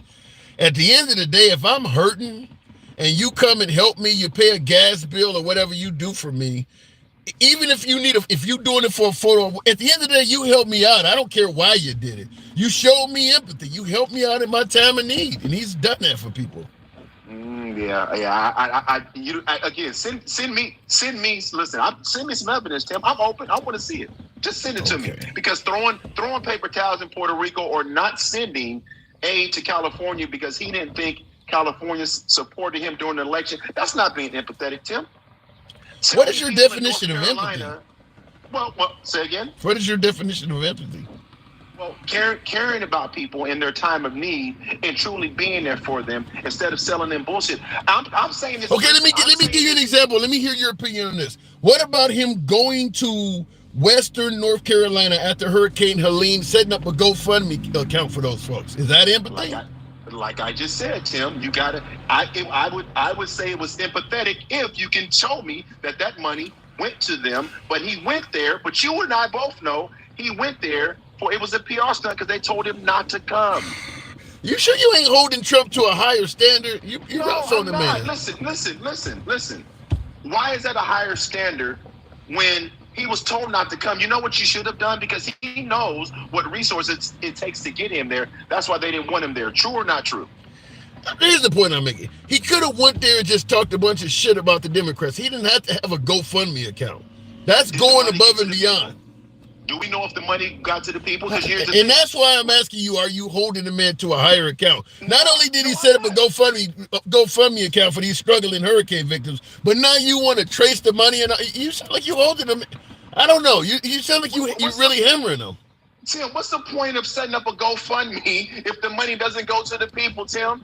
He could have just told them to donate to FEMA like every other president before him. He could have done that. So you think he may have one out there in the middle of a major hurricane, one of the worst ones he had since Hurricane Katrina, set up a GoFundMe account and didn't give the people the money, just robbed them like that? You think he that bad? Has he done it before, Tim? I don't know. I don't know if he's done nothing that bad. I told you this before, and I'm going to stand by it because again, out of every presidential candidate, which is my point getting on here, in the history of this country, Democrat or Republican, he is the least redeemable person I've ever met. He has far too much baggage that says he is not a good person than he does that says he is a good person. He has been, think about this, he's been the Republican presidential candidate for the last 10 years and still... My caller paused or something? I'll give him a second. But he's been talking about it. You dropped. Keep going. You dropped out for a minute. Keep going. Okay. I was saying, he's been the presidential candidate for the Republicans for the last 10 years. He still doesn't have a health care plan. You got concepts, though. You got concepts. Right. He has concepts. So all I'm saying is this. See, I'm not holding him to a standard he hasn't set for himself. All right. I'm going to say it again. I'm not holding him to a standard he hasn't set for himself. Because everything that I'm talking about is a direct rebuttal from what he said. Well, I mean, you could have the same argument in deflection form that suggested that Biden and Kamala were around for 4 years and they ain't done shit for the border. Just like you said, Trump didn't do nothing for healthcare. They don't have a border plan yet. They've always had a border plan. She's always had a border plan. They just came up with a border plan Go ahead. Let me back up because I hate when we talk about what the VP was supposed to do for 3.5 years. True. That's a good point. That's a good point. And that's for any administration. I can't stand when they do that because it's disingenuous. Right. I agree with that. First of all. Number two, when I said about empathy, he's crying about the border, but he had a chance to fix it, but he wanted to use it to run a campaign on. Now, if it's so bad, that's a perfect example of what I'm talking about, Tim. If it's so bad, you do the right thing for the people, and you don't worry about running on it. Because you know what's so funny? You said this before. Why lie when the truth will suffice? Yeah. Right? I did because say he that. He could have said, this is why I need to be back in power because I told them to sign it and they did. And he could have claimed, because he claims everything else, right? He could have claimed he fixed the border without even being in office. And guess what? MAGA would have believed it and they would have rolled with it. Right? I can't argue. I did say that too. You are right. I believe that some of the figures at the border are bad enough that Trump is lying and exaggerating about the border when the truth is sufficient. Like the extra 20,000 migrants in Springfield, Ohio. You could simply just talk about how challenging that has been on a town to take all these folks in as opposed to talking about them eating cats and dogs. I think just the truth would have been good enough. You don't have to make up shit. I mean, 20,000 people in a town that small is going to cause some problems. Certainly with the fact that they're driving without really having good driving skills and causing accidents. You don't need to make up shit. So yeah, I agree with that. That he does often lie when the truth will do. The truth's not in him, Tim. Did you hear today? I haven't seen it. I haven't fact checked it or anything. Did you hear that he tried to? I heard earlier that he was trying to pay Stormy to be quiet again. It wasn't paying a shit. Wasn't paying him much at all. Like, do you think she gonna keep quiet? Yeah, he wasn't paying a shit. Again, I don't know if that's true, so I'm not putting that on him. But I just heard that today. Yeah, I heard about it. At the end of the day, this guy is not redeemable in any fashion, and it's just not in him, Tim. Hey, listen, it's just not in him, and I wish that wasn't the case. But it's just not in him. He doesn't have it in him. He can't even do it when he knows he shouldn't do it. Be cautious. That could be your 47th. I got to move it on, Michael. That could be your next commander-in-chief. Be kind. Yeah, no, he's gonna lose. All right. You feel? All right, man. Scale of 1 to 10, real quick. Scale of 1 to 10. 10, he is definitely going to lose. How confident are you? 9. Ooh. I'm a 9. Based on what? I'm a 9. You know why?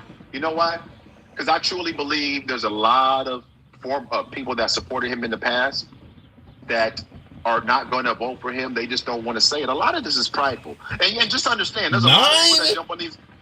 Yep, a 9. Now, I'm going to tell you this. There's a lot of people that come on here, a lot of MAGA, they do a lot of talk, and they don't even vote. It's just talking points. They don't even vote, Tim. They don't even vote. I can't speak on it because I don't know. I got to go, Mike. Appreciate it. All right. Man. And thank you. Look at the comments. Donald Trump is starting a Bitcoin business, and his oldest 2 sons are running it. Trump said he wants the United States currency to become digitized Bitcoin. Is that true? I mean, yeah, that would be awful. Because, I mean, you're trying to get America to do things that obviously is going to benefit your kids. I mean, look, I'm not going to deny and suggest that some of the things Trump is not doing has grifter qualities to it. I haven't heard that, though. And look at the comments. Yes, and he used to say it was a scam. He did say something to that nature. Wow. I mean, so when people say that Trump didn't take a salary, he ain't making money that man has made a killing since he became president. He's made a killing from that. Merchandise alone, eat your heart out. That guy's selling more shit than Gloria Vanderbilt. Let me go back to the box. He's made a killing on merchandise and all kinds of shit. What does it say there? I don't know what I'm looking at. MAGA is forever. I can't pass up a name like that. MAGA is forever. Good evening. Welcome to the program. I don't know if I agree with that, but that is the name of the guest that's coming up. MAGA is forever. Looks like the box may be freezing, so I may not get to speak to this guest that I would really like to. MAGA is forever. Wow. That's saying a lot. Look, and when Trump passes away, got an earwig there. Because MAGA used to be the Tea Party. The Tea Party, for the most part, is the same outfit. A lot of the same grievances and issues that MAGA has, the Tea Party had the same thing. So the MAGA will be around, but it won't be called MAGA. That's all I will say. It'll be some other movement, because once Trump is gone, I don't know anybody on the right that could fill that void. So we'll see though, but I don't know if I totally agree with it. I don't know if I totally disagree. Apparently that guest is not going to come up. My money shouldn't have to repay other people's student loans. Liam, I understand the sentiment. I've made it clear in the program. I am for student loan forgiveness. Simply put, it'll benefit the hell out of me. I've said before, we talk about the Trump's economy. There's nothing Trump can do to the economy that would benefit me more than forgiving my student loan debt and maybe universal health care being corrected. And that's something the liberals have promised. And if the liberals could get me that, Trump could get gas down to $1 a gallon. It would not benefit me as much as that. So I am a fan of tuition forgiveness. Simply put, it'll benefit. Now, I do understand the notion that, well, look, you took out the loan. It's your responsibility. Nobody made you sign.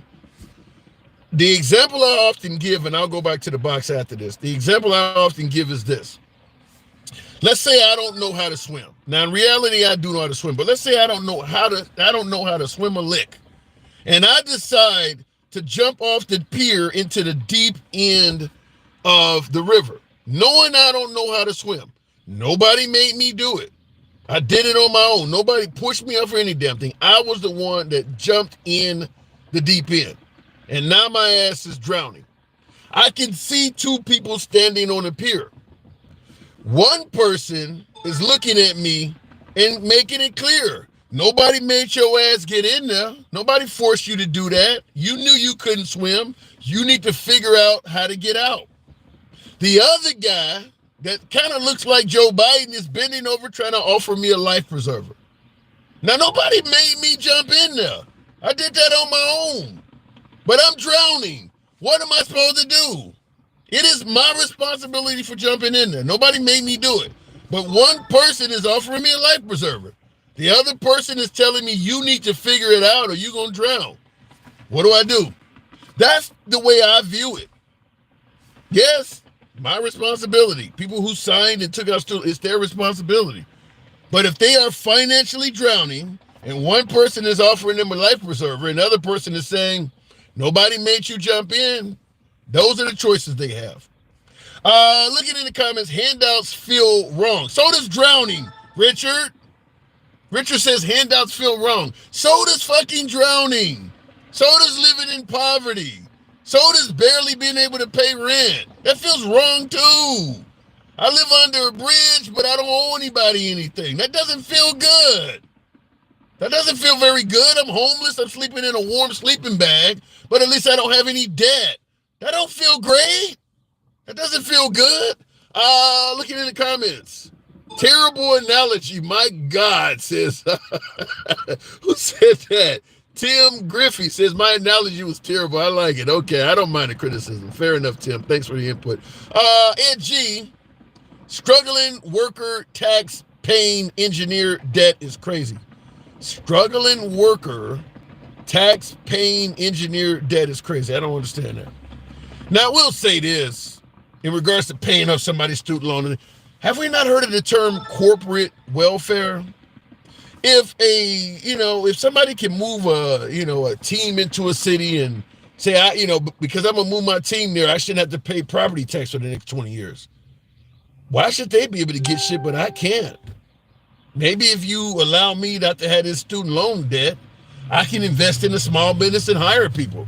Since I'm not paying hundreds of dollars a month on student loan. I mean, why is it always okay to help out, handouts, by the way, help out people at the top, but when it comes to people at the bottom, it's wrong? This is a right-wing question because the left has the opposite viewpoint. I don't understand that. Going back to the box, continuing on, I don't know what happened with my last guest, but we will try it again. I was looking for one of my subscribers there. Stop the Madness? What is that name there?